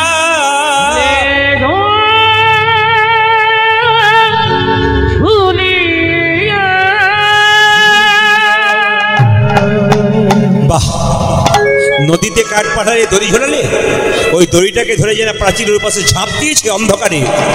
চিন্তামণির ঘুম ভেঙে গেছে। তার কাছে একটা মেয়ে ছিল, তাকে দাসী বলতো। দাসী, দেখ তো কে এসো, চোর টোর করলো নাকি, তুই চুপ করে বসে থাক, আমি দেখে আসি। চিন্তামণির দাসী দরজা খুলে যখন দেখলো বিল্বমঙ্গল ঠাকুর চোরের মতো দাঁড়িয়ে আছে। ঠাকুর, এই সাপে কেটে দেবে ঝোপের মধ্যে, এদিকে এসো, এদিকে এসো। হ্যাঁ গো, আমার চিন্তা জেগে নাই তো? না না, তোমার চিন্তা জেগে নাই, তুমি এসো না, এদিকে এসো। আমার চিন্তা যেন না আসে, আমি সকালবেলায় দেখা করব। আমি চুপচাপ বসে রইলাম, চুপচাপ বাড়ির এক কোণে বসে রইল। ওপরে গিয়ে দাসী গিয়ে বলছে, এ চিন্তা কি, চোর পড়েছে? চোর পড়েছে? হ্যাঁ, তবে ঘর চোর নয়, তোর মন চোর এসেছে। ওর মনোযোগ এসেছে। ও ভাইরা, ঘর চোর আলাদা, মন চোর আলাদা। আপনার মন যদি কোনো পুরুষ চুরি করে তাকে মনচোর বলা হয়। চিন্তাকে বলছে তোর মনকে যে চুরি করে নিয়েছে, তুই যাকে ছাড়া কিছু ভাবিস না, সেই মনচোর এসেছে। তোর মনোযোগ এসেছে। আমি দেখে এলাম ওরে চিন্তা, মনচোর এসেছে। আমি দেখে নিলাম ওরে চিন্তা, মনোযোগ এসেছে। তুই দেখলি? হ্যাঁ। বিশ্বাস কর, আমি এখনই দেখলাম তোর মনচোর এসেছে। তোর মনোযোগ এসেছে। মনচোর এসেছে। তোর মনোযোগ এসেছে। দেখে এলাম ওরে চিন্তা, মনচোর এসেছে। ওই আমি দেখে এলাম ওরে চিন্তা, মনোযোগ এসেছে। এতক্ষণ ধরে কীর্তন শুনলেন, এই জায়গাটি শুনবেন, বড় অদ্ভুত জায়গা। চিন্তামণি ছুটে এসে বলল, ঠাকুর, এত রাত্রিতে এত জল, বৃষ্টি, মেঘ, বজ্রপাত, নদীতে এত জল, তুমি এলে কি করে? ঠাকুর বলল, চিন্তা, তুমি তো আমার জন্য নদীতে কাঠ পাঠিয়ে দিয়েছিলে, ওটাকে ধরে এলাম। আমি তোমার জন্য নদীতে কাঠ পাঠিয়ে দিয়েছি? হ্যাঁ। আচ্ছা, আমি তোমার প্রাচীরটা পেরোলে কি করে তুমি? কেন একটা দড়ি ঝুলিয়ে দিয়েছিলে, ওটাকে ধরে এলাম। সঙ্গে সঙ্গে সকাল হয়ে গেল। বিল্বমঙ্গলকে চিন্তামণি ধরে বলল, ঠাকুর, তুমি যে বললে তুমি একটা নদীতে কাঠ আমি ভাসিয়ে দিচ্ছি, কাঠটাকে ধরে এসেছো। আমি যে একটা দড়ি ঝুলিয়েছি, দড়ি কই, কাঠ কই? নদীর কিনারায় গিয়ে চমকে উঠলো মায়েরা, ওটা কাঠ নয়। রাত্রিতে বুঝতে পারে নাই, একটা মরা মানুষের শরীরকে কাঠ ভেবে জল পার হয়ে গেছে। চমকে গেল চিন্তামণি, ঠাকুর, এত ভালোবাসা তুমি পতিতা মেয়েকে দিলে কেন? আমি তোমার ভালোবাসার অধিকারিণী নই, তুমি আমায় ভালোবাসলে কেন? তুমি যে মৃত্যুর সঙ্গে লড়াই করে একটা মরা মানুষকে ধরে এসেছো। আচ্ছা ঠাকুর, তুমি যে বললে দড়ি ঝুলিয়ে দিয়েছি, দড়ি কোথায়? ও মা, যে না প্রাচীরের দিকে আঙ্গুল দিয়ে দেখালো, দেখতে পেলো, চমকে গেল বিল্বমঙ্গল চিন্তামণি দুজনেই। একটা বিষধর সাপ গর্তের মধ্যে মুখটা ঢুকিয়েছিল অর্ধেকটা, আর লেজটা বেরিয়েছিল, ওইটাকে দড়ি ভেবে বিল্বমঙ্গল ছাপ দিয়েছিল। বিল্বমঙ্গলের হাত ধরে চিন্তামণি বলল, ঠাকুর, এত প্রেম যদি দিলে, তবে আমার মতো অভাগিনীকে দিলে কেন? এই প্রেম তুমি কৃষ্ণের প্রতি বৃন্দাবনে দাও, তুমি কৃষ্ণ চরণ একদিন পাবে ঠাকুর, তুমি একদিনই পাবে। তবে শোনো ঠাকুর, আজ থেকে তুমি আমায় ভুলে যাও, আজ থেকে কৃষ্ণের কথা চিন্তা করো। সত্যি যদি ভালোবাসো, তোমার হাতে একটা রাধা কৃষ্ণের ছবি দিলাম, এই ছবিটা নিয়ে তুমি বৃন্দাবনে চলে যাও, একদিন গোবিন্দ চরণ তুমি পাবে। যার অভ্যাস যত ভালো হবে, তার স্বভাব তত ভালো হবে। অভ্যাস ভালো করুন, স্বভাব ভালো হবে। যেমন একটা কথা বলি, চলতে চলতে চলা, গাইতে গাইতে, জোরে বলুন, আমি জোরে শুনতে যাই, গাইতে গাইতে, আর বলতে বলতে, তাহলে একবার মিলিয়ে নিন তো, চলতে চলতে, জোরে বলুন, চলতে চলতে চলা, বলতে বলতে বলা, গাইতে গাইতে গলা। অভ্যাস ভালো করবেন, যত ভালো করবেন কাজ হবে।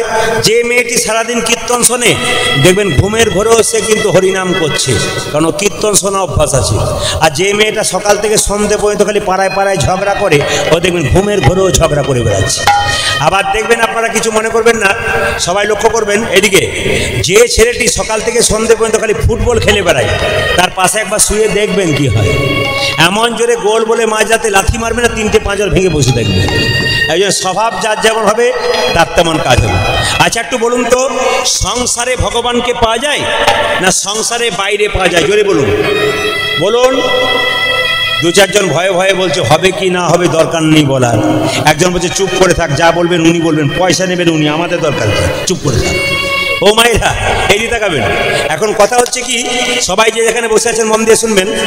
এখন কথা হচ্ছে যে ভগবানকে পেতে গেলে সংসারেই পাওয়া যায়, সংসারের বাইরে পাওয়ার চান্স কম নাই।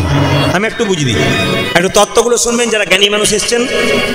ঘর বাড়ি ত্যাগ করে বলে কৃষ্ণ হরে হরে তুং দিয়ে যায় বৃন্দাবন, বাড়ি ছেড়ে তো চলে গেছে ঘর যে তার মনে আছে, এই ত্যাগে পাওয়া যায় না শ্রীনন্দের নন্দন।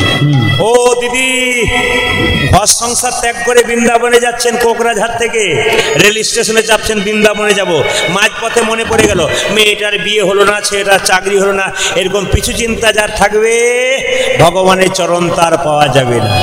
একটা কথা বলি, এদিকে কে পেয়েছিল? জনক ঋষি রাজা, যিনি পূর্ণত্যাগী ছিলেন, তিনি কোনোদিন সংসার ত্যাগ করেন নাই, সোনার পুরীতে বসে থাকতো, মনকে সে যে গোলকে রাখতো। এরকম যদি ত্যাগী হওয়া যায় কৃষ্ণের চরণ পাওয়া যায়। এদিকে আপনাদের দু চার ভরি সোনা থাকলে কত অহংকার হয়। দেখবেন যে মেয়ে সোনা হঠাৎ করে হয় সে দেখবেন হাত বাজাতে বাজাতে যায়, কেন বলুন তো, দেখুক আমার কত হয়েছে।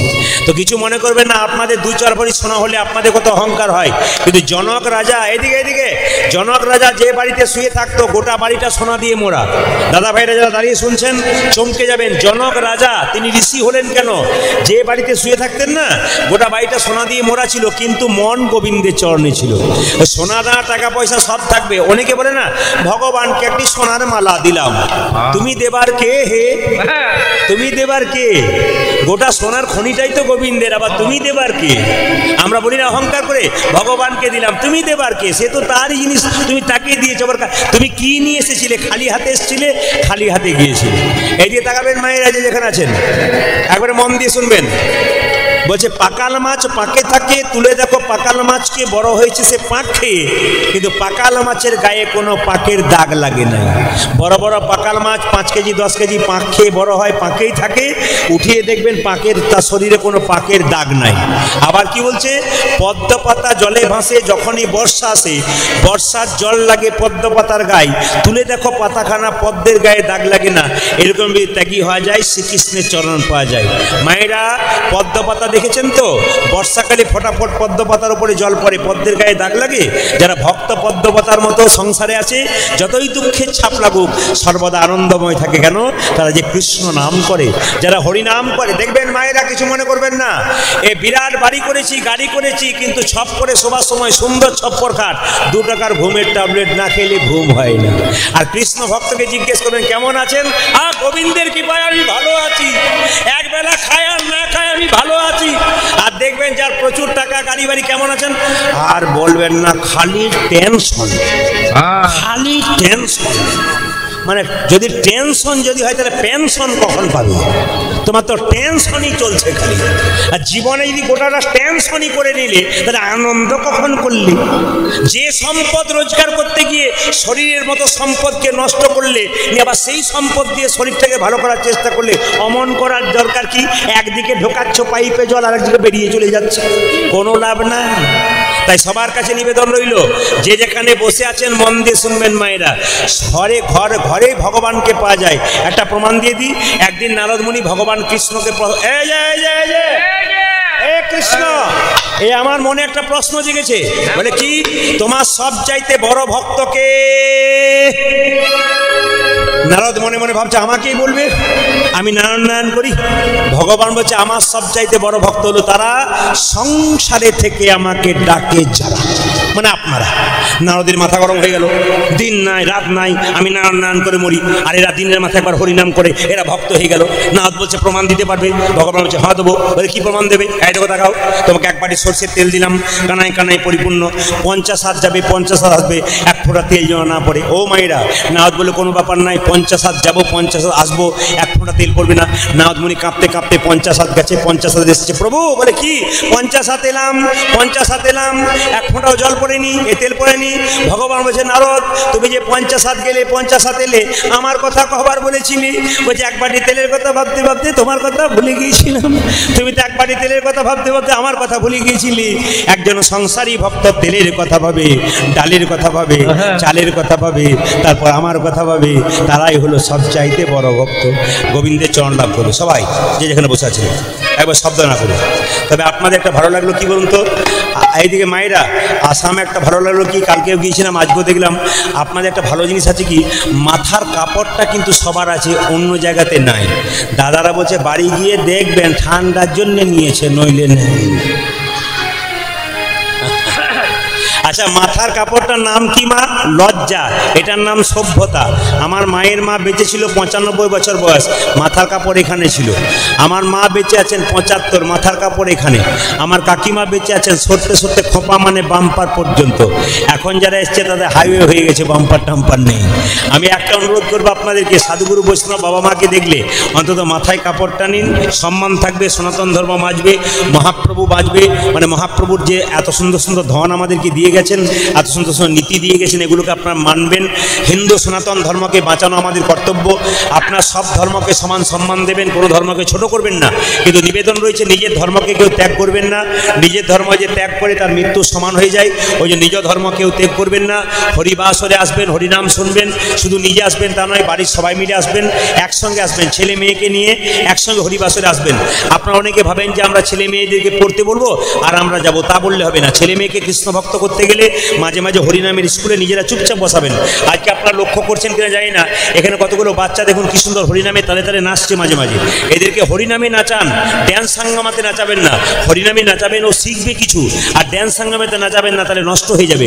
ওই নিবেদন আপনাদের সামনে। ভালো জায়গায় এসছেন আপনারা, পবিত্র জায়গায় এসছেন।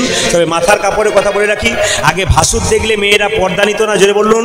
আগে ভাসুর দেখলে মেয়েরা পর্দা নিত, এখন নেয় না কেন বলুন তো? যেদিন থেকে ভাসুর হলো বর্দা, সেদিন থেকে সরে গেল পর্দা। ভাসুর যেদিন থেকে বর্দা হয়ে গেল, সেদিন থেকে পর্দা সরে গেল। ওই জন্য পর্দা আপনারা সবাই লাগবেন। সবাই লক্ষ্য করুন, বিল্লমঙ্গল যখন গেল তার বাড়িতে, অহল্যার বাড়িতে, অহল্যা দরজা বন্ধ করে দিল, চিৎকার করে বলল, ভিক্ষাং দেহি মাতো, দেহি মাতো, ভিক্ষাং দেহি মাতো, দেহি মাতো, ভিক্ষাং দেহি মাতো, ভিক্ষাং দেহি মাতো,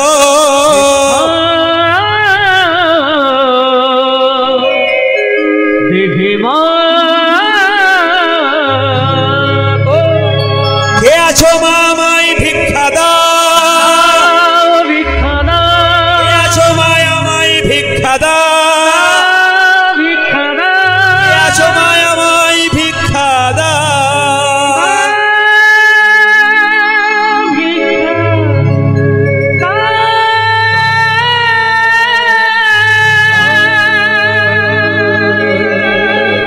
আমি মানছি আপনারা যারা কীর্তন শুনতে এসছেন সবাইকে শেষ নির্দেশটুকু দিয়ে দিই, যে যেখানে আছেন মন দিয়ে শুনবেন। দান যে করে তার হাতটা ওপরে থাকে না নিচে থাকে? জোরে বলুন। ওপরে থাকে। আর যে নেই তার হাতটা, দেনেবালা ওপরে থাকে, লেনেবালা নিচে থাকে। আপনি দেন ওপরে, লেনেবালা নিচে। যদি হও নিচু তবে পাবে কিছু, উঁচু হলে পাবার চান্স নাই। কল থেকে জল ভরছেন, কলের ওপরে বালতি দিলে হবে, নিচে নামাতে হবে, তবে ভর্তি হবে। আগে নিচু হন। সোনার কলসি যতই দামি হোক, একজনের কাছে কিন্তু নত হতে হয়। বারবার আর আসবেন না, একবার আসুন। এভাবে বিরক্ত হলে গান নষ্ট হয়ে যায়। আসুন, একবার আসুন, আর কেউ আসবেন না। আমি কীর্তনের শেষে নিচে নেমে যাবো, তখন আমাকে দান করবেন, আমি মেনে নেবো। হ্যাঁ, তবে দাদাদের ভালোবাসা আমার রইল।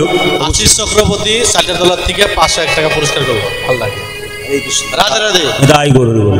এবার যারা দান করবেন আমি তাদেরকে বলি, আমার কীর্তন প্রায় শেষের মুখে, কারণ আমাকে এক জায়গায় যেতে হবে বলে।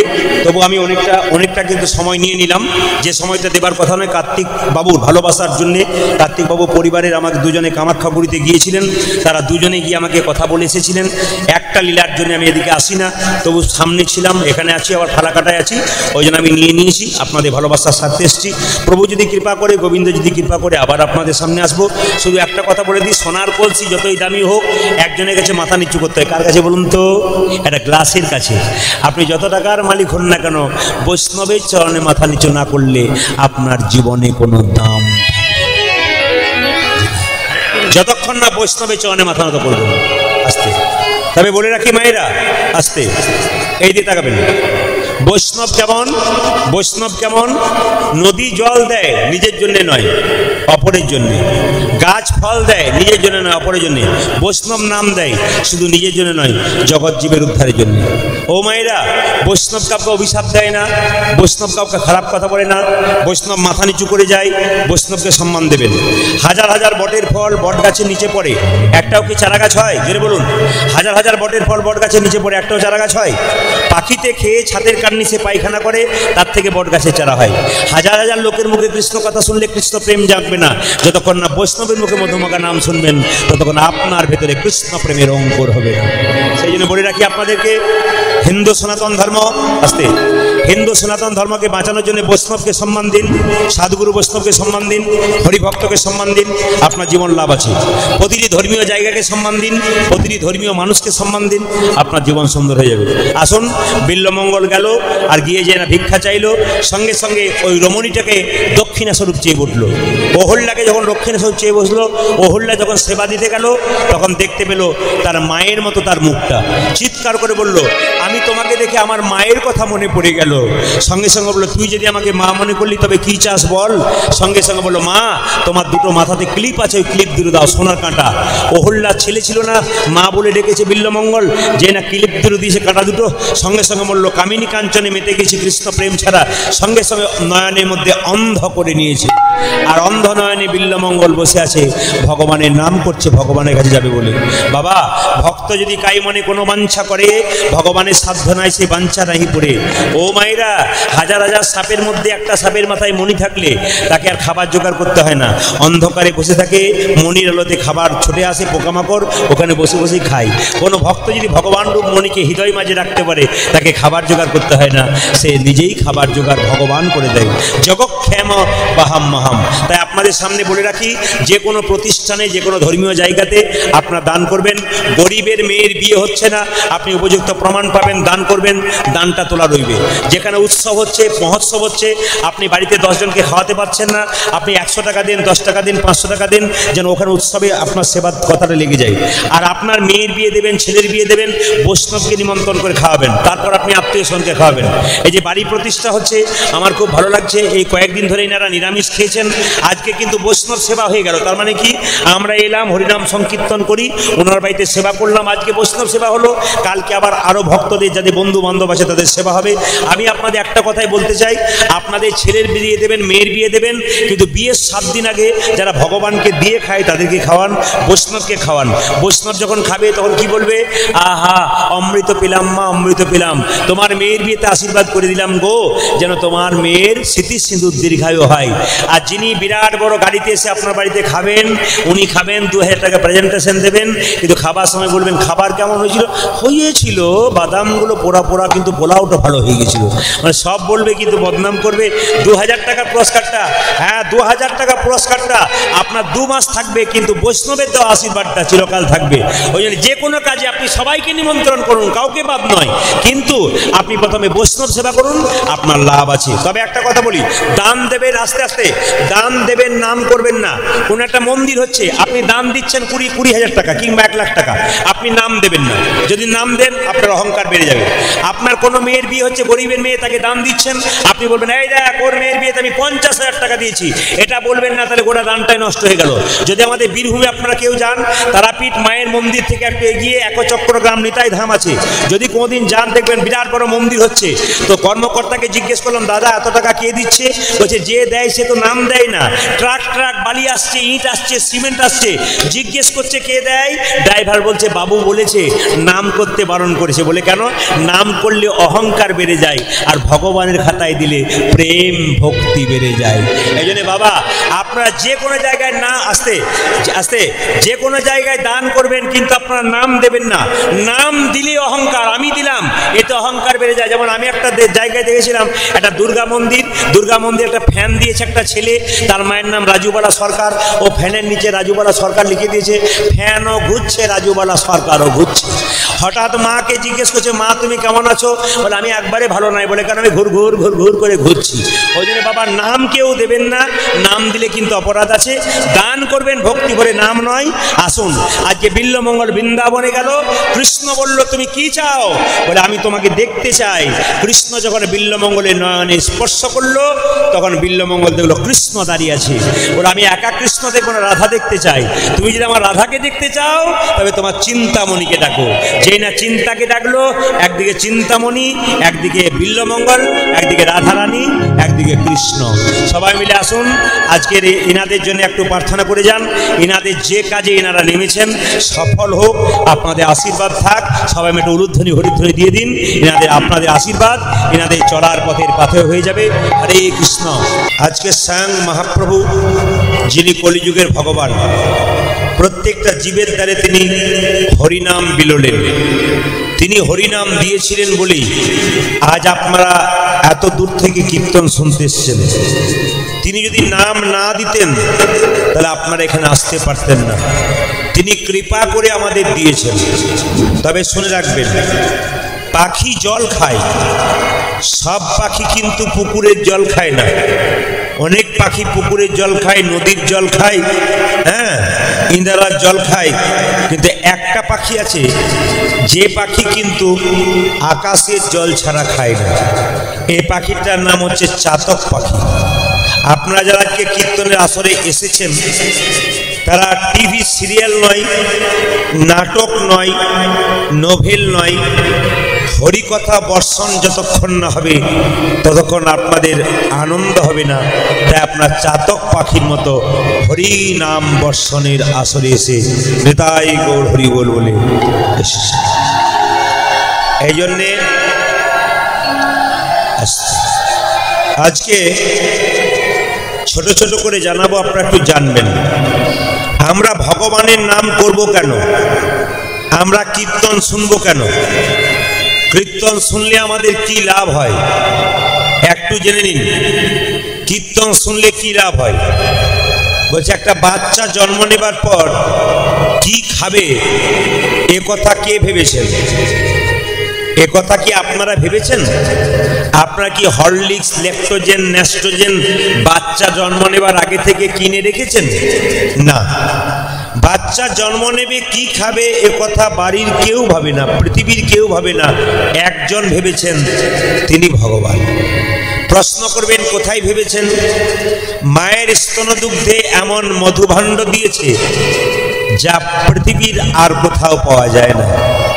আশ্চর্যের ব্যাপার, মায়ের দুধটা খুব গরম নয় যাতে বাচ্চার জিভ পুড়ে যাবে। মায়ের দুধটা খুব ঠান্ডা নয় যাতে বাচ্চার সর্দি লেগে যাবে। মায়ের দুধটা খুব মিষ্টি নয় যাতে বাচ্চার সুগার হয়ে যাবে। মায়ের দুধটা খুব ঠান্ডা নয়, খুব টক নয় যেন তার অম্ল হয়ে যাবে।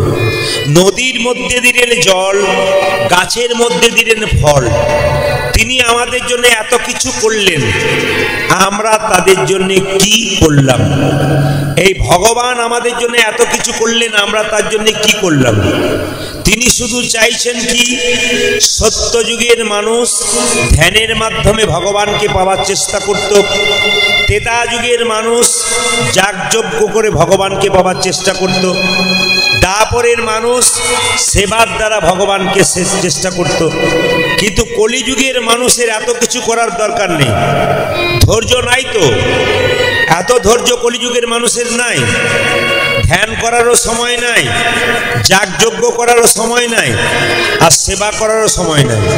তাই তিনি বললেন, হরিনাম হরিনাম হরিনাম সার, কলিযুগে নাম ছাড়া গতি নাই আর। যত নাম করবেন তত আপনাদের লাভ হবে। নামের মাধ্যমে জীব মুক্তি পাবে।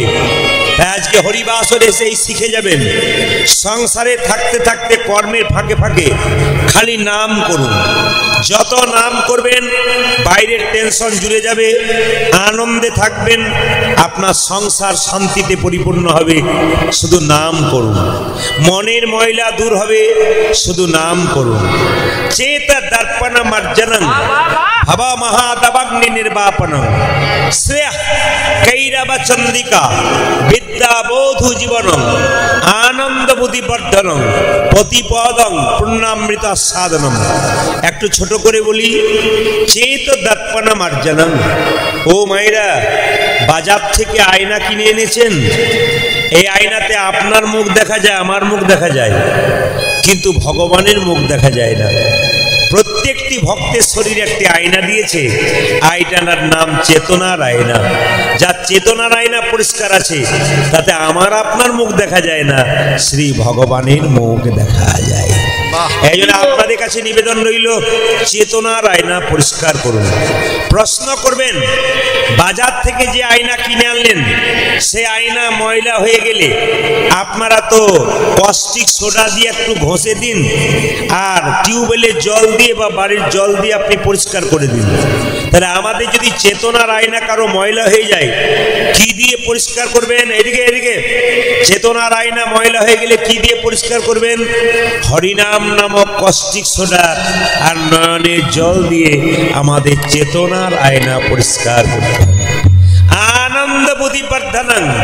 ও মায়েরা, একজন মাতাল রাস্তা দিয়ে পেরিয়ে গেলে সেভাবে আমার মতো আনন্দময় পুরুষ কেউ নাই, কিন্তু মদ খেতে খেতে আনন্দ পেতে পেতে লাংস, কিডনি, লিভার আস্তে আস্তে নষ্ট হয়ে যায়, নিরানন্দের সাগরে পৌঁছায়। কিন্তু হরিনাম এমন একটি মদ, এই প্রথমে আনন্দ পাওয়া যায় না, কিন্তু আনন্দ পেতে পেতে পেতে পেতে পেতে পেতে একদিন পরমানন্দ গোবিন্দের চরণ লাভ হয়ে যায়। এই জন্যে আপনারা হরিনাম আস্বাদন করুন আর আনন্দে জীবন যাপন করুন। আচ্ছা মায়েরা, আপনার সুখী হতে চান না দুঃখী হতে চান? আস্তে, আপনার সুখী হতে চান না দুঃখী হতে চান? কোনটা? বলে চুপ থাকাটাই বুদ্ধিমানের কাজ, বলে কোনো লাভ নেই। এইদিকে আপনার সুখী হবেন না দুঃখী হবেন? বাইরে বলছে দুঃখী হব, ভেতরে বলছে না না সুখী হব। কিন্তু জেনে নিন, সুখী হতে গেলে আশ্রয় লইয়া ভজে যে তারে কৃষ্ণ নাহিতে যে, বাকি সব মরে অকারণ। প্রতিটি জীবের একটা আশ্রয়ের দরকার আছে। এখন যদি বৃষ্টি নেমে যায়, ভিজবে কারা? আস্তে, এখন বৃষ্টি নেমে গেলে ভিজবে কারা? বাইরে আছে তারা না ভেতরে আছে তারা? বাইরে যারা আছে তারা ভিজবে, আর ভেতরে যারা আছে তারা বাঁচবে। তার মানে আশ্রয়ে থাকলে বাঁচার উপায় আছে, আর আশ্রয় ছাড়া হলে নিতাই গৌর হরিবল হয়ে যাবে। একটু মাথায় রাখবেন, আপনাদের বাড়িতে কলাই ভাঙার জাতা আছে? যদি বলুন হানা না, আগে ছিল। আচ্ছা, কলাই ভাঙার জাতাতে, কলাই ভাঙার জাতা, জাতা জাতি নাকি? তো কলাই ভাঙার জাতাতে কটা করে ফুটো থাকে দেখান আপনারা? কটা করে থাকে? হ্যাঁ, দুটো করে, একটি মাঝে একটি পাশে। মাঝের ছিদ্রতে কি করা হয়? একটা কাঠের গঞ্জ ভরা হয়, আর পাশের ছিদ্রতে কলাইয়ের দানাগুলোকে ভরে জাতাটাকে বনবন বনবন বনবন করে ঘুরিয়ে দেওয়া হয়। আচ্ছা, যখন জাতা তুলবেন তখন দেখবেন কিছু কিছু কলাইয়ের দানা ভেঙে গুড়ি গুড়ি হয়ে গেছে, আর কিছু কিছু কলাইয়ের দানা অর্ধেকটা ভেঙেছে অর্ধেকটা ভাঙেনি, আর কিছু কিছু কলাইয়ের দানা দেখবেন গোটাকে গোটা রয়ে গেছে। আচ্ছা, যদি আপনাদের বাড়িতে কলাই ভাঙার জাতা ছিল, মায়েরা বলুন তো কোন কলাইয়ের দানাগুলো গোটাকে গোটা রয়ে গেছে? বলছে জাতার মাঝে যে গঞ্জ আর গঞ্জের চারিপাশে যে কলাইয়ের দানা, তারা গোটাকে গোটা রয়ে গেছে। এখানে তত্ত্ব কি বলছে? সংসার একটি জাতা, মানুষগুলো হলো সব কলাইয়ের দানা। এই সংসার জাতাটা ঘুরছে, যে সমস্ত ভক্ত কলাইয়ের দানা সংসার জাতার মাঝে গঞ্জ নামক গুরুকে আশ্রয় করেছে আর গোবিন্দ ভজন করছে। নিতাই গৌর হরি বল। আচ্ছা, বেশ বেশ, গুরু মন্ত্র কারা কারা নিয়েছেন? গুরু মন্ত্র কারা কারা নিয়েছে? হাত তুলুন। যা নেননি তারা তুলবেন না। ও সবাই। এই জন্য আপনাদের কৃপা হয়েছে, তাছাড়া হয়। তাছাড়া যারা গুরুমন্ত্র নেয় তখন তো টিভি সিরিয়াল দেখছে, আর যারা গুরুমন্ত্র নিয়েছে তারা আসতে পেরেছে। গুরু মানে কি মা? ঘটক। ছেলে আর মেয়ের বিয়ের মাঝে একজন থাকে না মিলিয়ে দেওয়ার জন্য, এ হচ্ছে ঘটক। ভক্ত আর ভগবানের মধ্যে মিলিয়ে দেয়, ইনি ঘটক, গুরু। আর গুরু মানে কি? গু মানে অন্ধকার, রু মানে আলো। যিনি আমাদের অন্ধকার থেকে আলোর পথে নিয়ে যান তিনি গুরু। একটু মন দিয়ে শুনবেন। এই গুরু যদি জীবনে করতে হয়, যাকে তাকে করবেন না, বেছে বেছে করবেন, নইলে ঠকবেন। গুরু কিন্তু ভালো হতে হবে।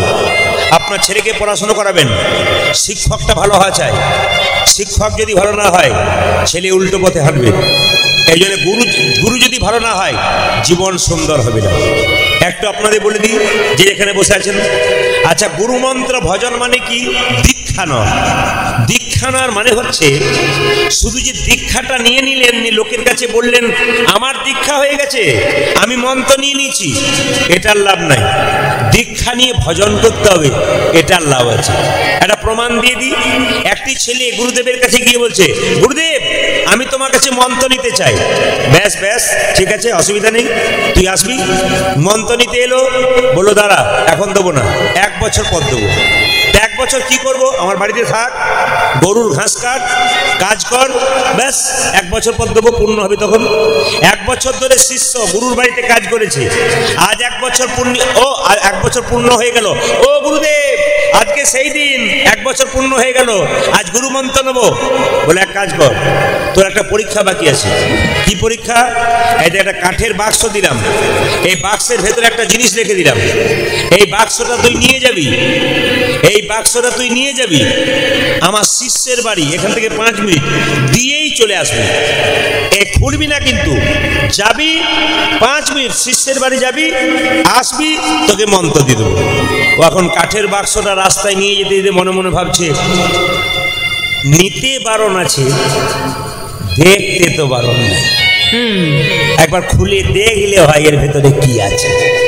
এখন মাঝ রাস্তায় গিয়ে শিষ্য কি করেছে, যেই না কাঠের বাক্সটা খুলেছে অমনি হুস করে বেরিয়ে চলে গেছে। কি বলুন তো? একটি লেংটি ইঁদুর ওই কাঠের বাক্সটার ভেতরে গুরু ভরে দিয়েছিল। যেই না বাক্সটা খুলেছে অমনি বেরিয়ে চলে, সোজা ছুটে এসে বলছে, গুরুদেব বলে কি যেতে পারলাম না। বলে কেন? এই জন্য যেতে পারলাম না, মাঝ রাস্তা একবার খুলে দেখলাম আমার তো নিতে বারণ নাই, তা দেখতে কি ক্ষতি আছে? যে না দেখতে গেলাম হুস করে বেরিয়ে গেল একটা ইঁদুরের বাচ্চা। গুরুদেব বলল, এ জন্মে তোর আর মন্ত্র নেওয়া হলো না। বলে কেন? একটা কাঠের বাক্সের ভেতরে একটা ইঁদুরের বাচ্চাকে 5 মিনিট ধরে রাখতে পারলি না, তাহলে দেহ বাক্সতে গুরু মন্ত্র তুই জীবনেও ধরে রাখতে পারবি না। এই জন্য বাবা শুধু মন্ত্র নিলে হবে না, এই যে সকালে একবার, দুপুরে একবার, সন্ধ্যাতে একবার, 3 বার মন্ত্র ভজন করতে হয়। ভক্তি ভরে যদি মন্ত্র ভজন করেন জীবনে উন্নতি হবে। যেমন ছেলেরা ক্লাস 1 থেকে 2, 3, 4 করে একবারে বিএ পাস করে যায়, সেরকম যত আপনি মন্ত্র ভজন করবেন তত আপনার উন্নত হয়ে যাবে। এই জন্য গুরু মন্ত্র সবাইকে নিতে হবে। যদি গুরু মন্ত্র না নেন, থালা থালা আপেল কলা মন্দিরে নিয়ে যান, ভগবান একটাও গ্রহণ করবে না। আর যদি গুরু মন্ত্র নিয়ে নিন, ব্যাস আপনার জীবন সুন্দর হবে। সাধুগুরু বৈষ্ণব আপনার বাড়িতে এসে বলবে, মা একটু জল দাও তো, আমি পান করব। আপনি বলবেন হ্যাঁ দিচ্ছি, কিন্তু জিজ্ঞেস করবে সাধুগুরু বৈষ্ণব, তোমার দীক্ষা হয়েছে তো? বলে না, আমার দীক্ষা হয় নাই, তবে তোমার হাতে আমি জল পান করবো না। এই জন্য যদি আপনি দীক্ষা না নিন, যতই সাধুগুরু বৈষ্ণবকে আপনি জল পান করান, আপনার কোনো লাভ নাই। আপনি থালা থালা মন্দিরে প্রসাদ নিয়ে গেলেন, ভগবানকে দিলেন, ভাবছেন আপনার উপকার হলো না কেন? আপনার দেহটাই তো শুদ্ধ হয় নাই, আপনি দেবেন কি করে?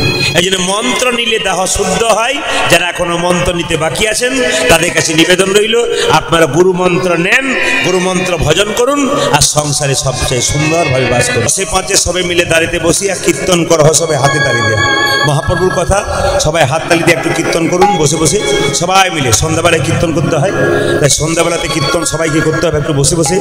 যাদের হাত আছে তারা তালি দেবেন, যাদের নাই তাদের দেওয়ার দরকার নাই। যারা যারা আছে তারা রেডি হয়ে থাকুন, হাতগুলোকে সুন্দর করে ওঠান, মহাপ্রভুকে দেখার হাজিরা দেওয়া। আচ্ছা মায়েরা কিছু মনে করবেন না, মহাপ্রভু ছবি দেখেছেন? ছবি দেখেছেন? আচ্ছা হাতগুলো নিচে থাকতো না উপরে থাকতো? হাতগুলো উপরে। আচ্ছা মহাপ্রভু হাতটা তুলে আছে কেন বলুন তো? কেন তুলে আছে?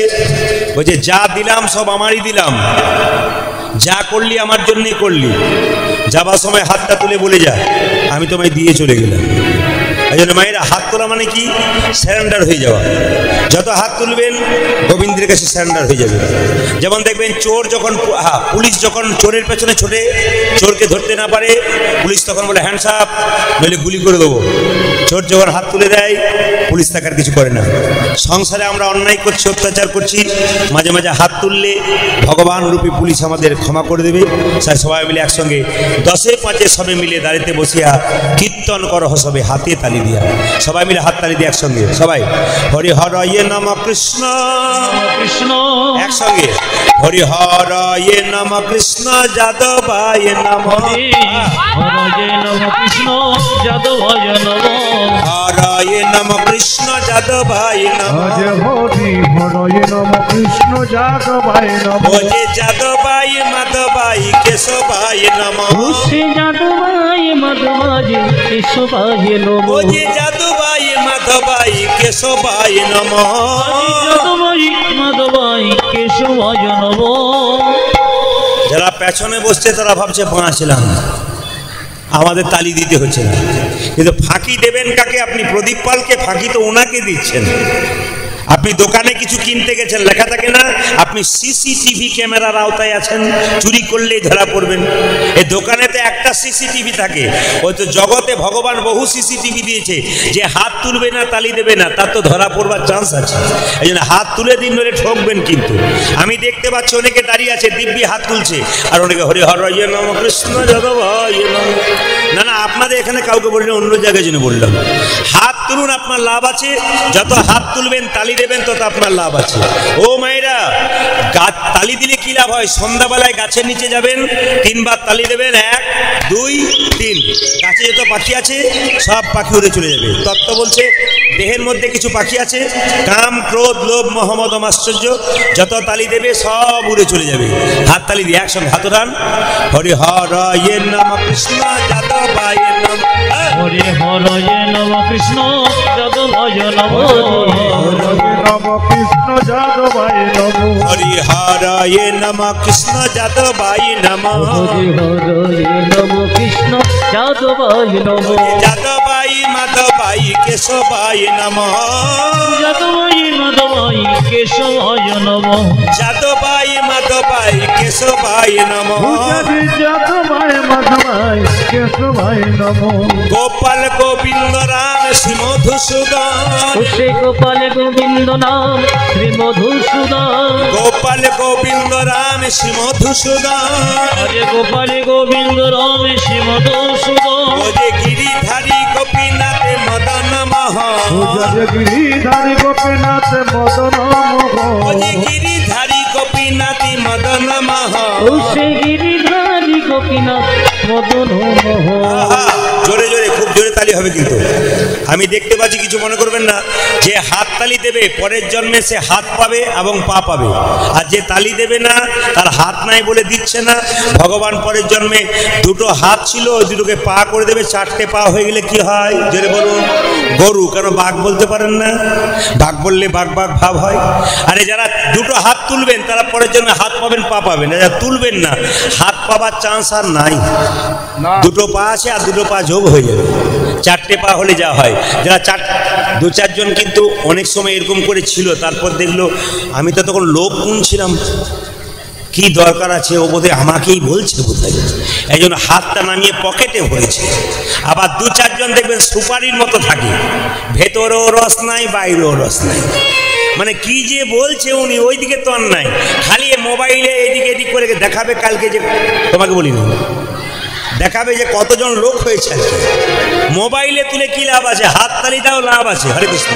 হিন্দু সনাতন ধর্মকে রক্ষা করতে গেলে সবাইকে হাততালি দিতে হবে। হাত তুলুন, হরি হরয়ে নম কৃষ্ণ যাদবায় নম, হরে হরয়ে নম কৃষ্ণ যাদবায় নম, হরয়ে নম কৃষ্ণ যাদবায় নম, আজ হরি হরয়ে নম কৃষ্ণ যাদবায় নম, ওজে যাদবায় মাধবায় কেশবায় নম, শ্রী যাদবায় মাধবায় কেশবায় নম, ওজে যাদবায় মাধবায় কেশবায় নম, আজ যাদবায় মাধবায় যাদবাই কেশবায় নমো গোপাল গোবিন্দ রাম শ্রী মধুসূদন গোপাল গোবিন্দ রাম শ্রী মধুসূদন। ও মাইরা যত আনন্দ করবেন সারা বছর আনন্দে কাটবে। আর দুই চারজন গোপাল গোবিন্দ নাম শ্রী মধু, তত দুঃখে যাবে কিন্তু।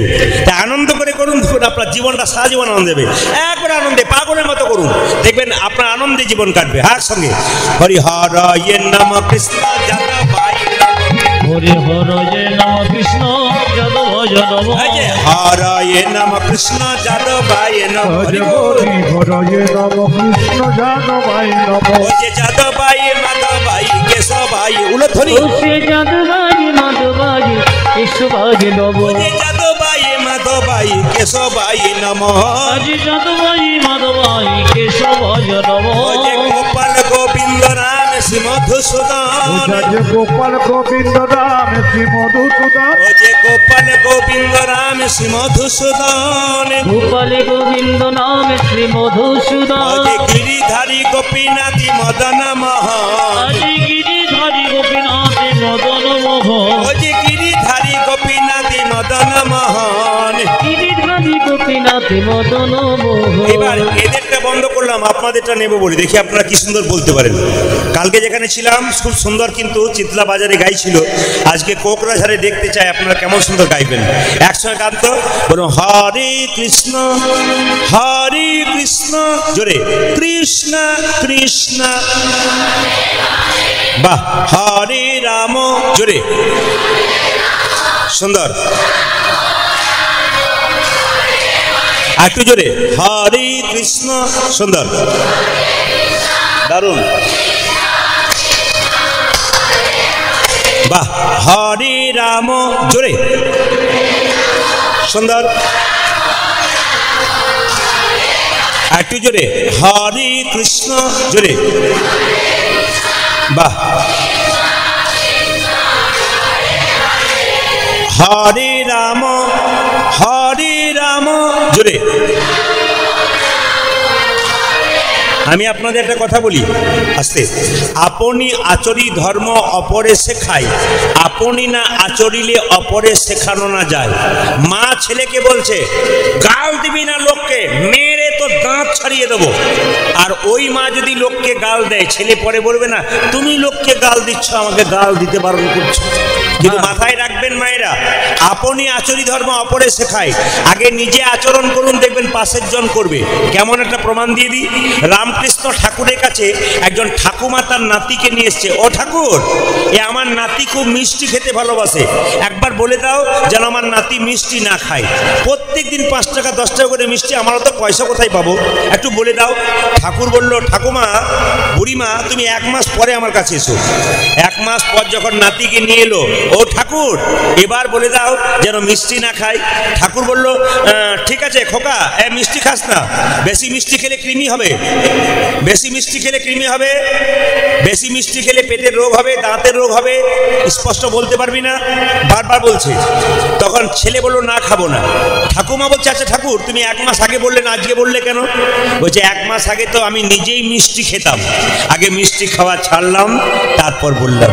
আপনি আগে আচরণ করুন, দেখবেন আপনার বাড়ির সবাই করবে, আপনাকে আগে শেখাতে হবে। তাই সবাই মিলে বলুন হরে কৃষ্ণ জোরে হরে কৃষ্ণ কৃষ্ণ কৃষ্ণ জোরে বাহ সুন্দর আরো জোরে হরে কৃষ্ণ বাহ সুন্দর। আমি আরো জোরে শুনতে চাই বাহ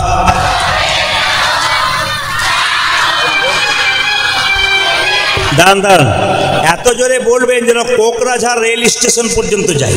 জোরে বলুন হরে কৃষ্ণ উচ্চস্বরে বাহ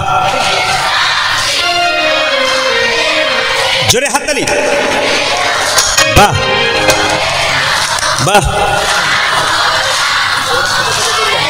আরো জোরে হরে কৃষ্ণ জোরে হরে কৃষ্ণ বাহ বাহ হরে রাম জোরে সুন্দর শেষবার হরে কৃষ্ণ, শেষবার সুন্দর, বাহ বহুত আচ্ছা, বারে দাঁড়ান দাঁড়ান, আপনাদের কি আগে কীর্তনের দল টল ছিল নাকি? দারুণ গাইছেন কিন্তু, এদের সঙ্গে তাল মিলিয়ে একবার গান তো। হরে কৃষ্ণ কৃষ্ণ কৃষ্ণ হরে হরে, হরে রাম রাম রাম হরে হরে, বলুন হরে কৃষ্ণ